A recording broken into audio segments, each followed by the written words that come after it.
Live session ہے چوتھا سوال جواب، اور یہ آج کی جو ہماری مجلس ہے لائیو سوال جواب کے تعلق سے ہے کہ جس کے من میں جو سوال ہو وہ یہاں پوچھ لیا کریں، کیونکہ بہت سارے لوگ ایسے ہوتے ہیں کہ جو نہ کسی عالم سے رابطہ کر پاتے ہیں، نہ کہیں مدرسے میں جا پاتے ہیں، تو ان کے من میں بہت سارے سوالات ہوتے ہیں، تو وہ اپنے سوالات کے جوابات یہاں حل کر سکتے ہیں، پوچھ سکتے ہیں۔ اسی کے تعلق سے یہ آج کی چوتھی نشست ہے۔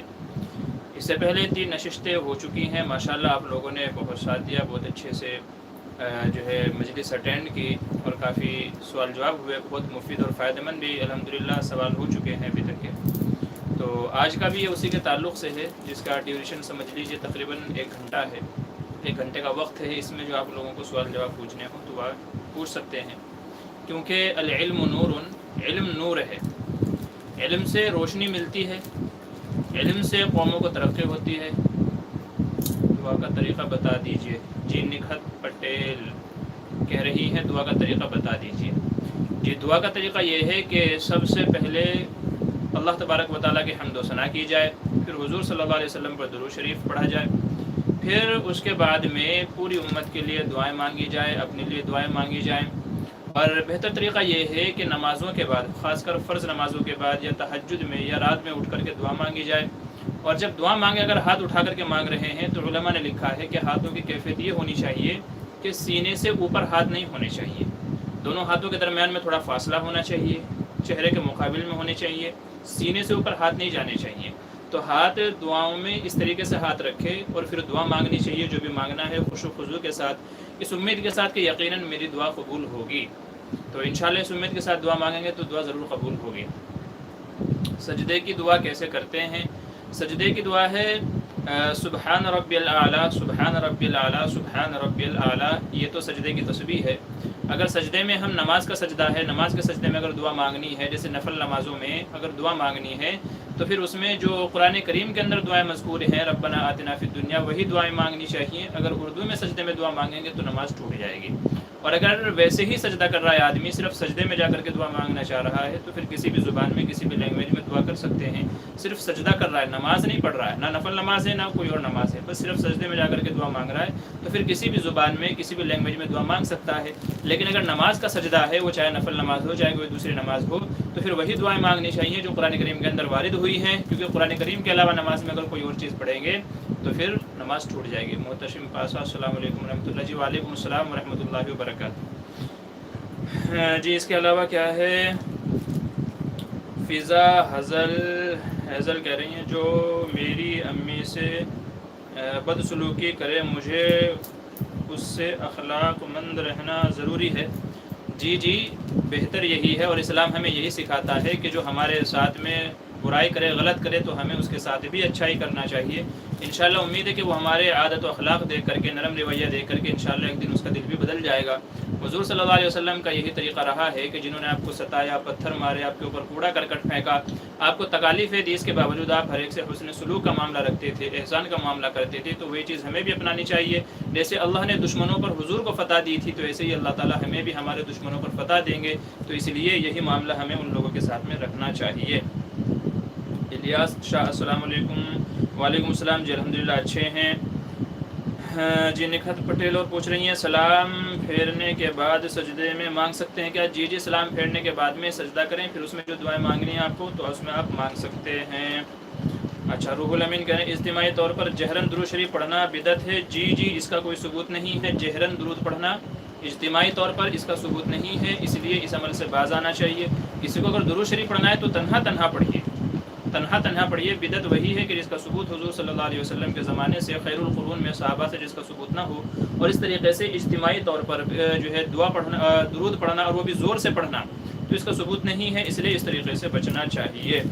زکریا عالم السلام علیکم۔ جی وعلیکم السلام۔ شیلیہ عائشہ مخصوص ایام میں آیت کریمہ کی تسبیح 1.25 لاکھ ذخیرے کی نیت سے پڑھ سکتے ہیں یا نہیں؟ جی بالکل، مخصوص ایام میں جو ہے یہ تسبیح لا الہ الا انت سبحانک یا کوئی اور آیت شریفہ ہو تو بطور دعا وظیفے کے ان کو پڑھا جا سکتا ہے، مخصوص ایام میں بھی کوئی حرج نہیں ہے۔ بخور اصیل کہتے ہیں کہ اگر کوئی ایسا شخص انتقال کر جائے جو صحابہ کرام پر تبرہ کرتا ہو اور شرکی عقائد رکھتا ہو تو ایسے شخص کی موت پر خوشی کا اظہار کرنا چاہیے یا افسوس کرنا چاہیے اور اس کا ذکر خیر کریں یا سکوت اختیار کریں.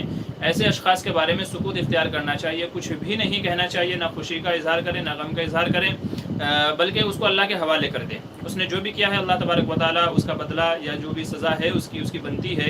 اس لیے ہمیں ان کے بارے میں نہیں بولنا چاہیے، ہمیں خاموشی اختیار کرنی چاہیے. ان کا جو معاملہ ہے وہ اللہ تعالیٰ خود دیکھ لیں گے. بس سکوت ہی سب سے بہتر ہے. علماء نے اس طرح کی جتنی بھی چیزیں ہیں تو ان میں سکوت ہی سب سے بہتر فرمایا ہے کہ خاموش رہنا ہی سب سے زیادہ بہتر ہے. معراج الاسلام السلام علیکم مفتی صاحب. جی وعلیکم السلام. آن لائن عالم کورس کرنا کیسا ہے؟ معراج الاسلام پوچھ رہے ہیں. جی آن لائن اگر کوئی کورس آپ کو سکھا رہا ہے، سکھانے والا اچھا ہے تو بالکل بے شک کر سکتے ہیں، کوئی حرج نہیں ہے. جیسے مدارس میں جا کر کے تعلیم حاصل کر سکتے ہیں تو اسی طریقے سے جو ہے آن لائن بھی کیا جا سکتا ہے، کوئی مذائقہ نہیں ہے. علم ہے جہاں سے ملے جیسے ملے لے لیجیے گا. زکریا عالم قرآن کی سجدے کی نیت کیسے کریں؟ قرآن میں جو آیت سجدہ ہیں ان کی کوئی خاص نیت کا کوئی مخصوص طریقہ نہیں ہے. مفتی صاحب پردے کے بارے میں ذکر کرتے چلیں. اچھا جی انشاءاللہ. جی کیا کہہ رہے ہیں؟ قرآن کی سجدے کی نیت کیسے کریں؟ بس یہی نیت کرنی ہے کہ جو میں نے آیت سجدہ کی ہے میں اس کا سجدہ کر رہا ہوں، اللہ رب العزت کے لیے کر رہا ہوں. بس یہ دل میں نیت کرتے ہوئے ہم لوگوں کو سجدہ کر لینا ہے.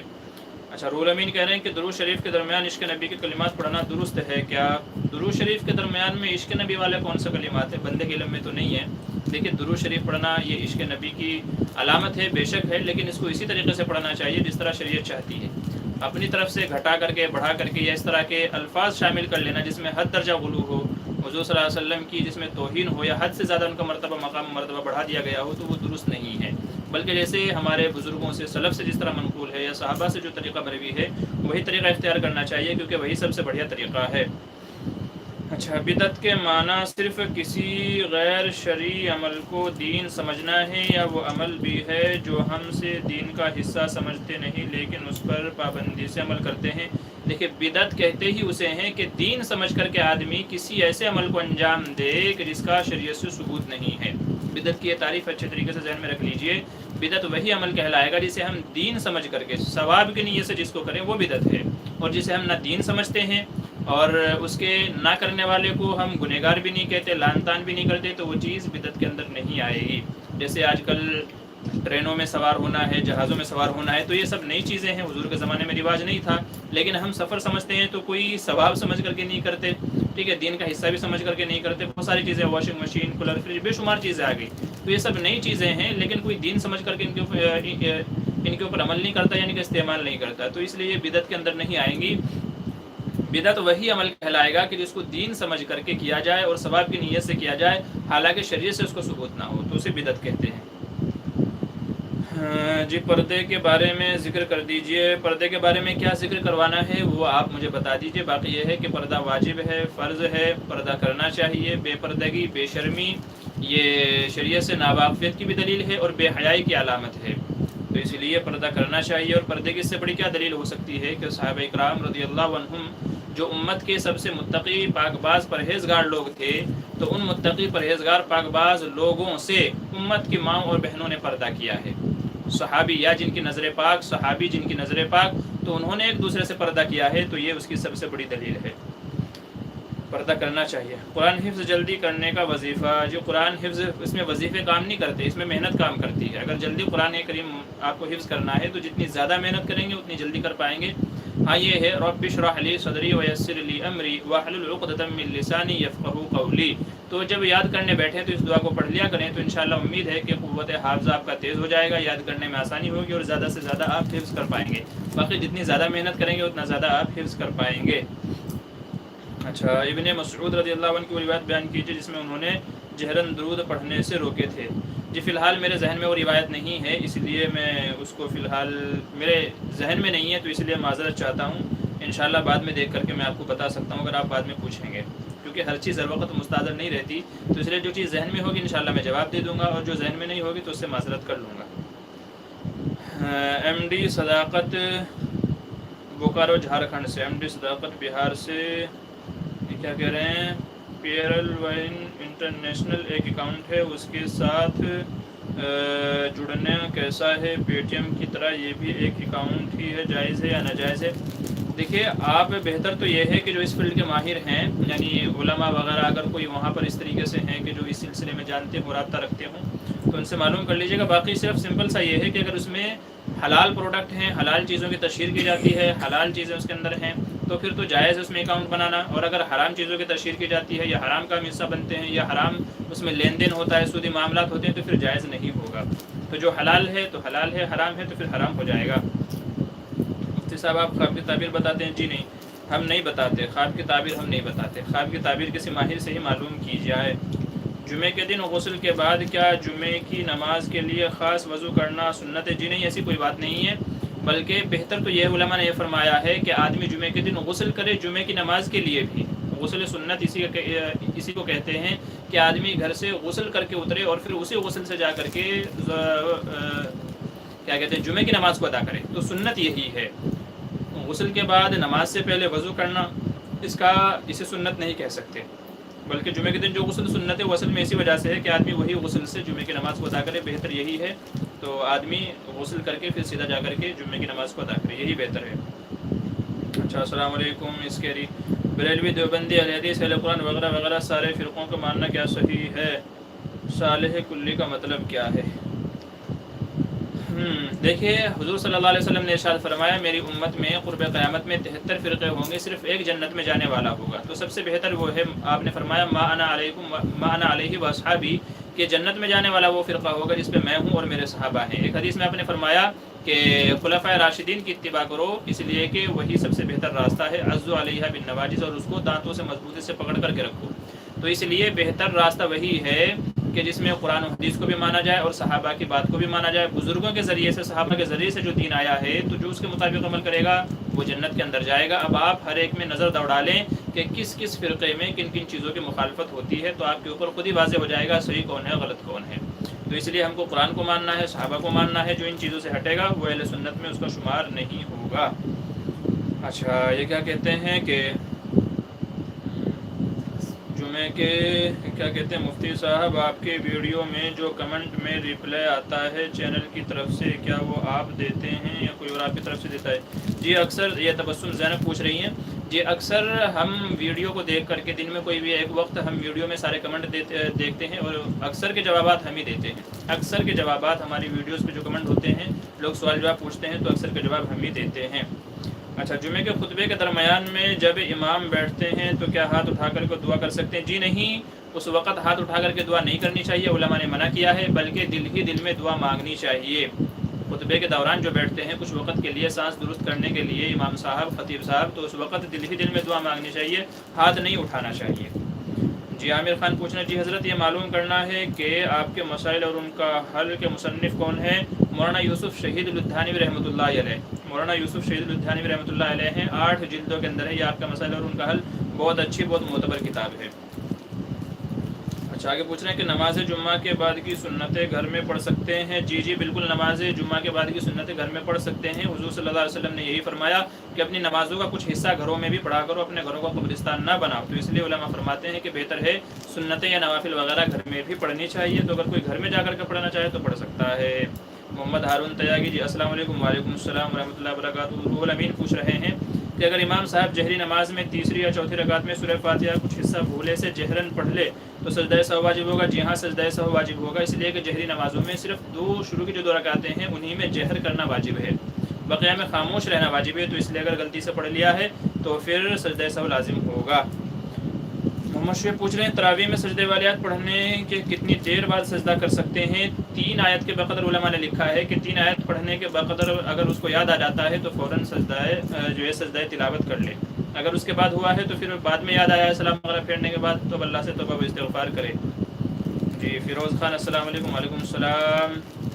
زکریا عالم اہم سنت. جی نفت پٹیل کہہ رہے ہیں اللہم صلی علی سیدنا شفیعنا مولانا محمد بارک وسلم. یہ درود شریف درست ہے؟ بتا دیں مفتی صاحب. جی جی یہ درود شریف درست ہے، ان میں کوئی ایسے الفاظ نہیں ہیں کہ جو قابل غور ہوں یا ڈاؤٹ فل ہوں، اس کو پڑھ سکتے ہیں. اللہم صلی علی سیدنا و مولانا محمد وبارک وسلم پڑھ سکتے ہیں، کوئی حرج کی بات نہیں ہے. الطاف حسین السلام علیکم. وعلیکم السلام. ADP اسلام علیکم السلام علیکم. جی وعلیکم السلام ورحمۃ اللہ وبرکاتہ. فیروز خان پوچھ رہے ہیں حضرت میں خواب دیکھا ہے، خواب اپنی بیوی اور بچے کے جی نمبر ایک تو بات یہ ہے کہ ہم خواب کی تعبیرات اکثر بتاتے نہیں ہیں. دوسری بات یہ ہے کہ اگر کسی کو پوچھنا ہے تو وہ پرسنل میں پوچھیے گا، یہاں مت پوچھیے گا، یہاں مت پوچھیے، بعد میں پوچھیے گا. جی اچھا السلام علیکم مفتی صاحب. ایم ڈی مصروف جی وعلیکم السلام ورحمۃ اللہ وبرکاتہ. آگے پوچھ رہے ہیں کہ جو شخص قرآن کی آیتوں کے معنی کا محافظ ہو کیا وہ بھی حافظ قرآن کہلائے گا؟ صرف معانی کا محافظ ہونا کافی نہیں ہے، بلکہ من جانب اللہ جو الفاظ اترے ہیں جو ان کا حافظ ہوگا اسی کو حافظ قرآن کہا جائے گا. دیکھیے حافظ یہ اللہ کی صفت ہے، حافظ اللہ کی صفت ہے. جو اللہ کا کلام حفظ کر لیتا ہے اسے حافظ کہا جاتا ہے. تو جو الفاظ کا حافظ ہوگا اسے حافظ کہا جائے گا. اسی لیے اگر کوئی عالم ہے اور وہ قرآن کے معنی تو جانتا ہے لیکن حافظ نہیں ہے تو اسے حافظ نہیں کہا جائے گا، اسے عالم کہا جائے گا. تو حافظ کے لیے ضروری ہے کہ جو کلام اللہ کے جو الفاظ ہیں، عربی عبارات ہیں، ان کا حافظ ہونا چاہیے، بھلے ہی عالم ہو نہ ہو. تو جس نے قرآن کریم کے الفاظ کو حفظ کیے ہوں وہ حافظ قرآن کہلائے گا. معنی کا حفظ کر لینا کافی نہیں ہے. اسے تو یہ کہیں گے کہ یہ قرآن سمجھتا ہے، یہ کہیں گے کہ وہ قرآن کا سمجھنے والا ہے. اچھا اور نیچے پوچھتے ہیں انعام الحسن کیا ہے؟ تبسم زینب. جو شخص جی ایس ٹی کاٹتا ہے کیونکہ ان کا پیسہ حلال ہے. جی ایس ٹی کاٹتا ہے کیا ان کا پیسہ حلال ہے؟ جی ایس ٹی کٹتا ہے. جی سوال ذرا تبسم زینب جی سوال دوبارہ کر لیجیے، صحیح سے ہم سمجھ نہیں پائے کیا کہنا چاہ رہے ہیں. انعام الحسن مفتی صاحب 5 اسٹار ہوٹل میں کام کرنے کے بارے میں بتائیے. جی اگر کوئی بھی ہوٹل ہو اگر اس میں حرام چیزوں کے کرنے کے بارے میں نہ کہا جائے تو وہاں نوکری کرنا حلال ہے. مثال کے طور پہ آپ کو شراب نہ دی جائے کہ بھائی شراب جا کر کے سرو کرو، خنزیر وغیرہ یا مردار کا گوشت آپ سے نہ کہا جائے کہ بھائی جا کر کے سرو کرو، یا آپ سے کوئی ایسی خدمت نہ لی جائے کہ جو شریعت اسلام میں ناجائز ہو. تو اگر ایسے کام آپ سے نہ کرائے جائیں تو پھر آپ 5 اسٹار چھوڑیے 7 اسٹار ہوٹل میں بھی نوکری کر سکتے ہیں. محمد شعیب کہہ رہے ہیں تراویح میں سورہ توبہ کی تلاوت سے پہلے تعوذ پڑھیں گے یا نہیں؟ سورہ توبہ سے پہلے تعوذ پڑھ سکتے ہیں، کوئی مذاکرے کی بات نہیں ہے. علماء نے یہ اصول بیان کیا ہے سورہ توبہ کے بارے میں کہ اگر پہلے سے پڑھتا آ رہا ہے تو پھر وہاں کچھ بھی نہ پڑھے. اگر پہلے سے تلاوت کرتا ہوا آ رہا ہے تو پھر سورہ توبہ پڑھنے سے پہلے کچھ بھی نہ پڑھے، بس تلاوت شروع کر دے. اور اگر وہیں سے تلاوت شروع کی ہے قرآن کھول کر کے تو پھر اعوذ باللہ بسم اللہ دونوں پڑھنا چاہیے، اس لیے کہ وہ بھی قرآن کریم کا ہی حصہ ہے. اب رہ جاتی ہے بات کہ بھئی وہاں پر بسم اللہ کیوں نہیں لکھی ہوئی ہے یا اعوذ باللہ کیوں نہیں ہے، تو اس کا جواب یہ ہے کہ یہ من جانب اللہ ایسے ہی نازل ہوئی ہے تو اس لیے وہاں پر نہیں پڑھا جاتا، وہاں پر نہیں لکھا جاتا. ایک فرقہ غلط ہے، معلوم ہو جانے کے بعد اسے چھوڑ کر جو حق پر اس فرقے کو ماننا کیا گناہ ہو گیا؟ مسئلے بدلنے کے حکم میں آتا ہے. اگر آپ کو شرح صدر ہو گیا ہے کہ بھئی فلاں فرقہ صحیح ہے، آپ کو شرح صدر ہو گیا ہے تو پھر آپ کی مرضی ہے، آپ جو چاہیں جس طرف چاہیں جا سکتے ہیں، آپ کو کوئی روک ٹوک نہیں ہے. لیکن بہرحال آپ کے اندر اتنی صلاحیت بھی ہونی چاہیے کہ واقعی میں آپ جو ہے صحیح طریقے سے جانچ پڑتال کر سکے کہ ہاں حق پر کون ہے باطل پر کون ہے. اگر آپ کے نزدیک یہ راجح ہو جائے کہ بھئی وہ فرقہ حق پر ہے تو آپ کو جانا ہے تو چلے جائیے، کوئی مذاکرے کی بات نہیں ہے. اچھا صداقت بوکارو پوچھ رہے ہیں موجودہ زمانے میں صحابہ کرام کے خلاف جو گستاخیاں ہو رہی ہیں اس سلسلے میں ہم مسلمانوں کو کیا کرنا چاہیے؟ اللہ ہدایت فرمائے. جی بالکل، بہت سارے لوگ جو ہے جو مسلمانوں کے یا علماء کے لبادے میں اٹھ کر کے صحابہ کرام کے شان میں گستاخیاں کر رہے ہیں. حتی الامکان ہمیں ان کا رد کرنا چاہیے. زبان سے بول کر کے کر سکتے ہیں تو زبان سے بول کر کے کرنا چاہیے. حدیث میں یہ فرمایا گیا، نبی کریم صلی اللہ علیہ وسلم کے ارشاد ہے جب تم یہ دیکھو کہ کوئی میرے صحابہ کو گالی دے رہا ہے تو تم ان سے کہو کہ لعنت اللہ علی شرکم، کہ تمہارے بروں پر لعنت ہو، یعنی تمہارے اوپر لعنت ہو کہ تم صحابہ کو برا بھلا کہہ رہے ہو. صحابہ کرام کی وہ مقدس جماعت ہے کہ جس کو اللہ تبارک و تعالیٰ نے دنیا ہی میں ان سے رضا اور خوشنودی کا پروانہ دے دیا تھا کہ اللہ ان سے راضی ہو گیا، رضی اللہ عنہم ورضوا عنہ. تو اس لیے صحابہ کو برا بھلا کہنا، گالی دینا یہ فسق و فجور ہے. ایسے شخص کو فاسق و فاجر کہا جائے گا. بلکہ یہاں تک علماء فرماتے ہیں کہ ایسے شخص کا بائیکاٹ کر دینا چاہیے، اس سے سلام دعا معاملات وغیرہ بھی نہیں کرنے چاہیے جب تک کہ وہ پکی سچی توبہ نہ کر لے. جی فضا حیضل کہتے ہیں مفتی صاحب کیا ہے سحر ہٹانے کے لیے گھروں میں تعویذ لگانا جائز ہے یا نہیں؟ جی جادو وغیرہ ہٹانے کے لیے اگر تعویذ جائز ہے جس میں قرآن کریم کی آیتیں یا کوئی اور مخصوص دعائیں لکھی ہوئی ہیں جو شرعی اعتبار سے جن کے کلمات جائز ہیں، اگر اس طرح کے تعویذ ہیں تو گھروں میں لگا سکتے ہیں، لٹکا سکتے ہیں.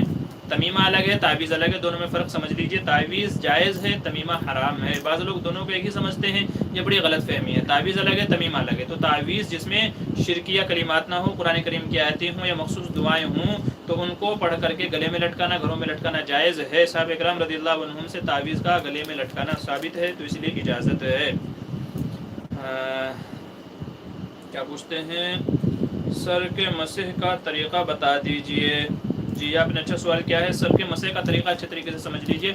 علماء فرماتے ہیں کہ سر کے مسح کا ایک طریقہ یہ ہے کہ آدمی کا جو یہ ہاتھ ہے، اس کی یہ انگلیاں، بہتر یہ ہے کہ یہ جو 3 انگلیاں ہیں، یہ 3 انگلیاں دیکھ لیجئے اچھے طریقے سے، یہ 3 انگلیاں ہیں، پانی بھیگو کر کے ان 3 انگلیوں کو سر کے بیچ کے حصے سے پیچھے کی طرف لے کر کے جائے اور پھر پیچھے سے آگے کی طرف کھینچے۔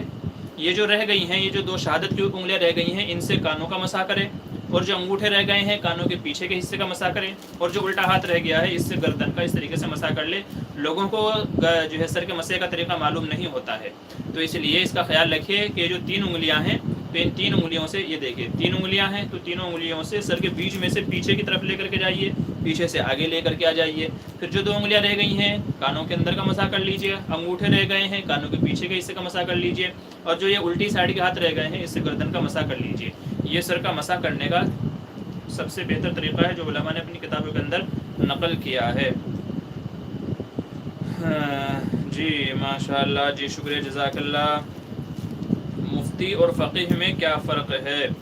مفتی اور فقیہ میں کیا فرق ہے؟ آپ کہہ سکتے ہیں، محمد شعیب پوچھ رہے ہیں مفتی اور فقیہ میں کیا فرق ہے؟ کوئی زیادہ فرق نہیں ہے۔ فقیہ وہ ہے جو احادیث وغیرہ کی چھان پھٹک کر کے جو ہے کتاب و سنت سے مسائل کا استخراج کرے، استنباط کرے، جو اپنی ذہانت سے جو ہے قرآن و حدیث کو سامنے رکھ کر کے نئے نئے مسائل لفظ کرے، اس کو فقیہ کہا جاتا ہے۔ اور مفتی اس کو کہا جاتا ہے کہ جو فقیہ کے بتائے ہوئے مسئلے کے مطابق فتویٰ دے اور لوگوں سے عمل کرائے، تو اس کو کہا جاتا ہے مفتی۔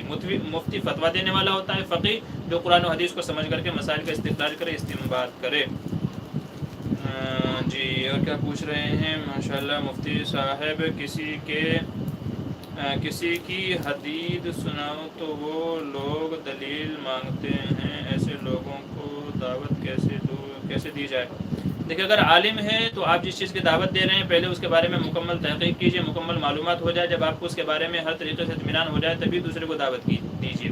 کیونکہ اگر اس نے کسی ایسی چیز کا مطالبہ کر لیا کہ جس کا آپ کو علم نہیں ہے، تو پھر آپ کی دعوت جو ہے وہ مؤثر نہیں ہوگی۔ وہ پہلے آپ کو وہ بولے گا کہ پہلے آپ خود تو اس کے بارے میں مکمل معلومات حاصل کر لیجئے۔ تو جب تک آپ کو کسی چیز کے بارے میں مکمل تحقیق نہ ہو تب تک اس کی دعوت مت دیجئے۔ ہاں یہ ہے، اگر کبھی اس طرح کا کوئی رابطہ، کوئی مسئلہ پڑ جائے تو پھر ان سے کہیے بھائی اس کے بارے میں انشاءاللہ پوچھ کر کے بتاؤں گا۔ تو علماء کو دلیل سے سمجھانا چاہیے، اور جو عوام لوگ ہیں ان کو مثالوں سے سمجھانا چاہیے، مثالوں سے سمجھانا چاہیے عوام کو۔ جیسے مولانا الیاس گھمن اپنے ایک بیان میں کہہ رہے تھے کہ ایک عام آدمی میرے پاس آیا اور یہ کہا کہ تم امام ابو حنیفہ کو ہی کیوں مانتے ہو، امام شافعی، امام مالک، ان کو کیوں نہیں مانتے ہو؟ تو میں نے اس سے یہ کہا کہ تم جمعہ مسجد میں نماز پڑھنے کیوں جاتے ہو؟ اس نے کہا جی وہ سب سے بڑی ہے، جامع مسجد اس لیے جاتا ہوں۔ تو فرمایا اس لیے کہ امام ابو حنیفہ بھی ان میں سب میں بڑے ہیں، سب سے بڑے ہیں، تو اس لیے ہم ان کو مانتے ہیں۔ تو عوام کو اس طریقے سے مثالوں سے سمجھانا چاہیے، علماء کو دلائل سے سمجھانا چاہیے۔ اچھا اور کیا کہہ رہے ہیں؟ جزاک اللہ خیر، شکریہ۔ ایم ڈی مصروف پوچھ رہے ہیں کیا امام نماز پڑھاتے وقت مقتدی اور نیک صالحہ کی بھی، جنات کی بھی ضروری ہے؟ جی نماز پڑھاتے ہوئے امام کو یہ نیت کرنی چاہیے کہ میرے پیچھے جو بھی ہیں، مرد ہوں یا عورتیں ہوں، جنات ہو یا کوئی بھی دوسری مخلوق ہو، جو بھی میرے پیچھے نماز پڑھ رہے ہیں میں ان سب کی امامت کی نیت کرتا ہوں۔ اسی طریقے سے جب سلام پھیرے تو بھی یہی نیت کرے کہ نیک دائیں طرف جو میرے لوگ ہیں یا نیک فرشتے ہیں یا جو نیک مخلوق اللہ تعالیٰ کی، اس کی سلام کی نیت کرتا ہوں۔ جب بائیں طرف پھیرے تو بائیں طرف بھی اسی طریقے سے نیت کرنی چاہیے، یہ بہتر ہے۔ نیت نہیں کریں گے بہرحال نماز تب بھی ہو جائے گی۔ کیا لکھتے ہیں؟ حمام میں وضو بنانے کے وقت دعائیں پڑھ سکتے ہیں کیا؟ جی اگر حمام میں بیت الخلاء نہیں ہے، یعنی ٹوائلٹ والی سیٹ اگر نہیں لگی ہوئی ہے، تو پھر یہ ہے کہ حمام میں آپ اندر جا کر کے دعائیں پڑھ سکتے ہیں۔ اور اگر حمام ایسا ہے اٹیچ باتھ روم جسے کہتے ہیں، ٹوائلٹ بھی ہے اور وضو کرنے کا بھی ہے، تو پھر علماء یہ کہتے ہیں بہتر یہ ہے دل ہی دل میں دعائیں پڑھے، یا تو بعد میں آ کر کے دعا پڑھ لے یا جانے سے پہلے دعائیں پڑھ لے۔ ایسا نہیں، مطلب مسئلہ یہی ہو جاتا ہے اٹیچ باتھ روم وغیرہ میں کہ دعائیں کیسے پڑھے گا آدمی، تو دل دل میں دعا پڑھنے سے کام چلا لینا چاہیے ایسی جگہوں پر، کیونکہ اگر زبان سے پڑھیں گے تو بید بھی ہوگی، اس لیے کہ وہ اللہ کے ذکر کی جگہ نہیں ہے، ٹوائلٹ وغیرہ وہ اللہ کے ذکر کی جگہ نہیں ہے۔ اچھا اور کیا پوچھ رہے ہیں؟ ہو گیا۔ تبسم زینب، کا کرنا مکروہ ہے، وہ کام کر لینے سے گناہ ہوتا ہے کیا؟ دیکھیں مکروہ کی علماء نے دو قسمیں بیان کی ہیں، ایک مکروہ ہے تحریمی، ایک مکروہ ہے تنزیہی۔ مکروہ تحریمی وہ ہے جو حرام کے قریب ہوتا ہے، مطلب حرام کو کرنا اور اس کو کرنا تقریباً برابر ہوتا ہے، تو مکروہ تحریمی کرنے پر گناہ ملے گا۔ ہاں مکروہ تنزیہی وہ ہے کہ جس کے کرنا پسندیدہ نہ ہو، جس کا کرنا پسندیدہ نہ ہو تو اس کو مکروہ تنزیہی کہتے ہیں، تو مکروہ تحریمی کے مقابلے میں اس کا گناہ تھوڑا کم ہے، اس کا گناہ تھوڑا کم ہے۔ بہرحال مکروہ تنزیہی کو بھی نہیں کرنا چاہیے۔ اچھا اور کیا کہہ رہے ہیں؟ جی اور کس کا کیا سوال ہے؟ جی پوچھ لیجئے۔ اسلامی اچھا بہت سارے میسیجز آ گئے ہیں بیچ میں، جزاک اللہ۔ اچھا محمد سلیم، آج کسی نے بلیم بھیجی تو کیا کھا سکتے ہیں یا نہیں؟ کیا ہے جی بھائی، اگر یہ محمد عدیل الزماں مکرانہ سے ہیں، آپ نے کیا پوچھا ہے؟ آج کسی نے بلیم بھیجی ہے تو کیا کھا سکتے ہیں؟ دیکھیں جس چیز کو غیر اللہ کے نام پر بنایا گیا ہو یا غیر اللہ سے ہمیں برکت حاصل ہوگی یا وہ ہم سے خوش ہوں گے، اگر اس نیت سے کسی کوئی بھی چیز بنائی گئی ہو، میٹھا ہو یا کھارا ہو، تو اس کا کھانا درست نہیں ہے، اس لیے کہ اس میں ایک گناہ شرکی عقیدہ آ جاتا ہے، تو ایسی چیز نہیں کھانی چاہیے۔ روح الامین پوچھ رہے ہیں گھر میں برکت کے لیے مولانا کو بلا کر کچھ پڑھوانا اور دعوت کھلانا پھر پیسہ دینا کیسا ہے؟ برکت کے لیے اگر گھر میں کوئی اپنے سورہ یاسین وغیرہ پڑھواتا ہے کسی ایک عالم کو مقرر کر لیا، بھائی آپ ہمارے گھر میں خیر و برکت کے لیے سورہ یاسین پڑھیں، سورہ بقرہ وغیرہ پڑھیں، تو اس کی تو اجازت ہے۔ باقی بچوں کو بلا کر کے مدارس وغیرہ سے بچوں کو بلا کر کے مروجہ جو قرآن خوانی چل رہی ہے اس کی اجازت نہیں ہے، اس لیے کہ پھر وہ پڑھنے والے برکت کی اس کی نیت سے نہیں پڑھتے ہیں، بلکہ وہ پیسے پانی وغیرہ کے لالچ سے پڑھتے ہیں، تو وہ مناسب نہیں ہے۔ کسی ایک بندے کو متعین کر لیا ہے تو وہ ٹھیک ہے، اس کی گنجائش دی ہے بہرحال علماء نے۔ بہتر یہی ہے کہ آدمی کو خود پڑھنا چاہیے اگر پڑھنا جانتا ہو۔ اگر دانت میں کوئی کھانے کی چیز اٹک گئی ہو اور نکال نہیں رہی ہے تو کیا نماز پڑھ سکتے ہیں؟ جی اگر دانت میں کوئی چیز اٹک جائے تو اسی حالت میں نماز پڑھی جا سکتی ہے، لیکن یہ نہ کریں کہ نماز میں اس کو دانتوں سے جیب سے نکال کر کے یہ مطلب جیب ادھر ادھر گھما کر کے پھر اس کو نکال کر کے نگل لیں، ایسا نہ کیجیے۔ علماء فرماتے ہیں کہ اگر وہ چنے کی مقدار سے زیادہ ہو اور نماز کے دوران میں نکال کر کے دانتوں میں سے اس کو نگل لیا کھا لیا تو نماز ٹوٹ جائے گی، اس سے کم ہے تو گنجائش ہے، تو اس لیے اگر اٹک گئی ہے تو ٹھیک ہے نماز تو پڑھ سکتے ہیں، بہرحال نماز تو ہو جائے گی، لیکن نماز کے دوران میں اس سے چھیڑ چھاڑ نہیں کرنی چاہیے، نہیں تو پھر پورا ذہن اسی کی طرف چلا جائے گا۔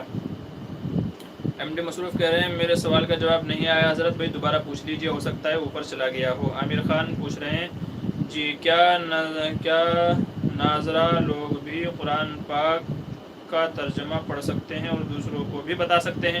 جی کسی معتبر عالم کا قرآن کریم کا ترجمہ لے کر کے اگر آپ اس کو پڑھتے ہیں تو اس کی اجازت ہے، دوسروں کو بتانا چاہیں تو بتا سکتے ہیں، لیکن اپنی طرف سے کسی چیز کی جو ہے تشریح نہ کریں کہ بھئی اس کا مطلب یوں ہے، اس کا مطلب وہ ہے، وہ نہ کریں، کیونکہ ایک عام آدمی نہیں سمجھتا کہ اس کا یہی مطلب ہے یا کوئی اور مطلب ہے، تو اس لیے اس پر عمل کرنے سے پہلے اور دوسروں کو بتانے سے پہلے ایک بار تحقیق کر لیں۔ آپ کو خود پڑھنا ہے تو پڑھ لیجئے، کسی کو بتانا ہے تو بتا دیجئے، لیکن اتنا ہی بتائیے جتنا لکھا ہوا ہے، اپنی طرف سے کسی چیز کو ایڈ نہ کریں، اپنی طرف سے تشریح نہ کریں، کیونکہ ہو سکتا ہے کہ ترجمہ کرنے والے نے کچھ اور مطلب نکالا ہو اور آپ اپنی طرف سے کچھ اور مطلب نکال کر کے اس کو غلط وے میں لے کر کے چلے جائیں اور سامنے والے کو غلط بتا دیں، تو ترجمہ پڑھ لینا چاہیے، بلکہ پڑھنا چاہیے، اس میں کوئی مذائقہ نہیں ہے، اچھی بات ہے۔ اچھا سفر کے مہینے میں شادی کرنا کیسا ہے؟ تبسم انصاری جی بالکل جائز ہے، سفر کے مہینے میں اسلام میں کوئی بھی مہینہ منحوس نہیں ہے، ہر مہینے میں شادی کی جا سکتی ہے۔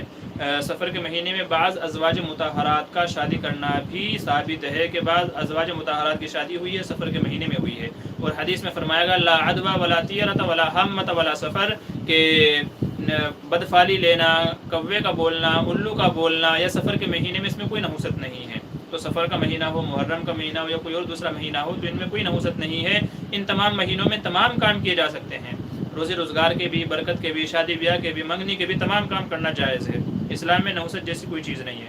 آدمی کے اعمال اس کو منحوس یا اس کو اچھا بناتے ہیں، تو عمل جیسے ہوں گے تو وہ اچھا ہوگا۔ ایک آدمی رمضان کے مہینے میں گناہ کرتا ہے تو گناہ ہے، اور ایک آدمی رمضان کے مہینے چھوڑو کوئی اور مہینے میں اچھے عمل کرتا ہے تو اچھا ہے، تو اصل تو آدمی کے اعمال کے اوپر ڈیپینڈ ہے۔ محمد ہارون تیاگی پوچھتے ہیں ہم خیریت سے ہیں؟ جی الحمدللہ اللہ کا احسان ہے، ہم خیریت سے ہیں۔ اچھا شیخ عائشہ مفتی صاحب آپ نے جو مسح کا طریقہ بتایا ہے عورتوں کا بھی یہی طریقہ ہے؟ جی عورتوں کا بھی یہی طریقہ ہے، عورتوں کا بھی یہی طریقہ ہے، عورتوں کو بھی اس طریقے سے مسح کرنا چاہیے۔ اچھا نکت پٹیل اسلامی طریقے پر کوئی کتاب بتائیے، اسلامی تاریخ پر کوئی کتاب بتائیے۔ اسلامی تاریخ کے لیے آپ جو ہے کئی ساری کتابیں ہیں، سیرت المصطفیٰ پڑھ لیجئے، الرحیق المختوم پڑھ لیجئے، اس میں سیرت بھی مل جائے گی آپ کو اور وہ بھی مل جائے گی، اور بھی کئی سارے دوسرے علماء نے لکھی ہیں، تو وہ کتابیں پڑھ لیجئے آپ، گوگل وغیرہ پہ ڈھونڈیں گے تو مل جائیں گے آپ کو انشاءاللہ۔ اچھا، حضرت مریم نبی نہیں ہیں تو انہیں سلام علیہا کیوں کہتے ہیں؟ اس لیے کہ وہ نبی کی والدہ ہیں، تو بطور تعظیم کے، بطور تبرک کے ان کو علیہ السلام کہتے ہیں، یا سلام اللہ علیہ، اس طریقے کے الفاظ کہا جاتا ہے، اس وجہ سے کہا جاتا ہے اور کوئی وجہ نہیں ہے۔ عامر خان جی، کیا وضو کی دعائیں ہیں، کیا وہ احادیث سے ثابت نہیں ہیں؟ جی بہت ساری دعائیں ثابت ہیں، احادیث سے اکثر دعائیں ثابت ہیں، کسی نہ کسی درجے میں ثابت ہیں، اور فضائل کے باب میں علماء یہ فرماتے ہیں کہ اگر ضعیف روایتیں بھی ہوں، اتنی ضعیف نہ ہوں کہ جو قابل قبول ہی نہ ہوں، تو ضعیف روایتیں بھی فضائل کے اندر چل جاتی ہیں، اور جو وضو کی دعائیں پڑھی جاتی ہیں وہ فضائل ہی کے تعلق سے، کہ یہ دعا پڑھیں گے تو اس کا یہ ثواب ہے، یہ پڑھیں گے تو اس کا یہ ثواب ہے، تو پڑھ سکتے ہیں، اور بہت ساری دعاؤں کا ثبوت بھی ہے۔ ہاں، جس کا ثبوت ہی نہ ہو تو پھر اس کے پڑھنے سے بچنا چاہیے۔ کیا انشورنس لینا جائز ہے؟ جی نہیں، جان بوجھ کر کے انشورنس نہیں لینا چاہیے، خاص کر جان کا بیمہ وغیرہ نہیں لینا چاہیے۔ ہاں، اگر کہیں پہ مجبوری ہو، کسی ملک میں یا کسی جگہ پر اگر مجبوری ہو تو مجبوری میں کروانا جائز ہے، اپنی طرف سے، اپنی خوشی سے، بغیر کسی جبر و اکراه کے اگر کوئی بندہ کرواتا ہے تو جائز نہیں ہے، انشورنس کروانا جائز نہیں ہے، اپنی مرضی سے، مجبوری ہے تو اجازت ہے۔ تحقیق کے لیے دوسرے مذہب کی کتابیں پڑھ سکتے ہیں؟ جی بالکل پڑھ سکتے ہیں، اگر آپ کو تحقیق کرنی ہے تو دوسرا، دیکھیں شرط یہی ہے کہ صحیح کیا ہے غلط کیا ہے، آپ کے اندر اتنی مہارت یا آپ کے اندر اتنا علم ہونا چاہیے کہ صحیح کیا ہے غلط کیا ہے۔ اگر آپ کو اتنا پتہ ہے کہ میں جانچ لوں گا اچھے سے، بھئی یہ انہوں نے صحیح لکھا ہے، یہ انہوں نے غلط لکھا ہے، تو آپ بے شک پڑھ لیجئے، اور اگر آپ کو پتہ ہی نہیں، آپ تمیز ہی نہیں کر سکتے، بلکہ جس کی بات آپ کو اچھی لگ رہی ہے اسی کو آپ اسی کی طرف جھکے جا رہے ہیں، تو پھر یہ چیز آپ کے لیے نقصان دہ ہو سکتی ہے۔ تو اگر آپ کے پاس اتنا علم ہے کہ آپ کھرے اور کھوٹے کو پہچان سکتے ہیں تو بلا شبہ پڑھنی چاہیے۔ اسی لیے عام لوگوں کو منع کیا جاتا ہے کہ بھئی عام لوگ جو اس طرح کی کتابیں نہ پڑھیں، کیونکہ پھر ان کو جو بات اچھی لگے گی وہ اسی طرف کے ہو جائیں گے، یہ نہیں دیکھیں گے کہ یہ صحیح ہے بھی نہیں۔ جیسے سانپ دیکھنے میں اچھا معلوم ہوتا ہے، لیکن اگر اس کو پکڑنے جائیں گے تو وہ کاٹے گا، بھلے ہی وہ اچھا ہے خوبصورت ہے، لیکن اگر اس کو پکڑنے جائیں گے تو وہ کاٹے گا۔ تو اس لیے سوچ سمجھ کر کے کتابوں کا مطالعہ کرنا چاہیے۔ اچھا، انعام الحسن پوچھ رہے ہیں مفتی صاحب، اگر پہلی صف میں نماز کے دوران وضو ٹوٹ جائے تو اگر وضو ٹوٹ جائے تو ناک پر ہاتھ رکھ کر کے اور سیدھا پیچھے آ جائیں، وضو کریں، کسی سے بات چیت نہ کریں،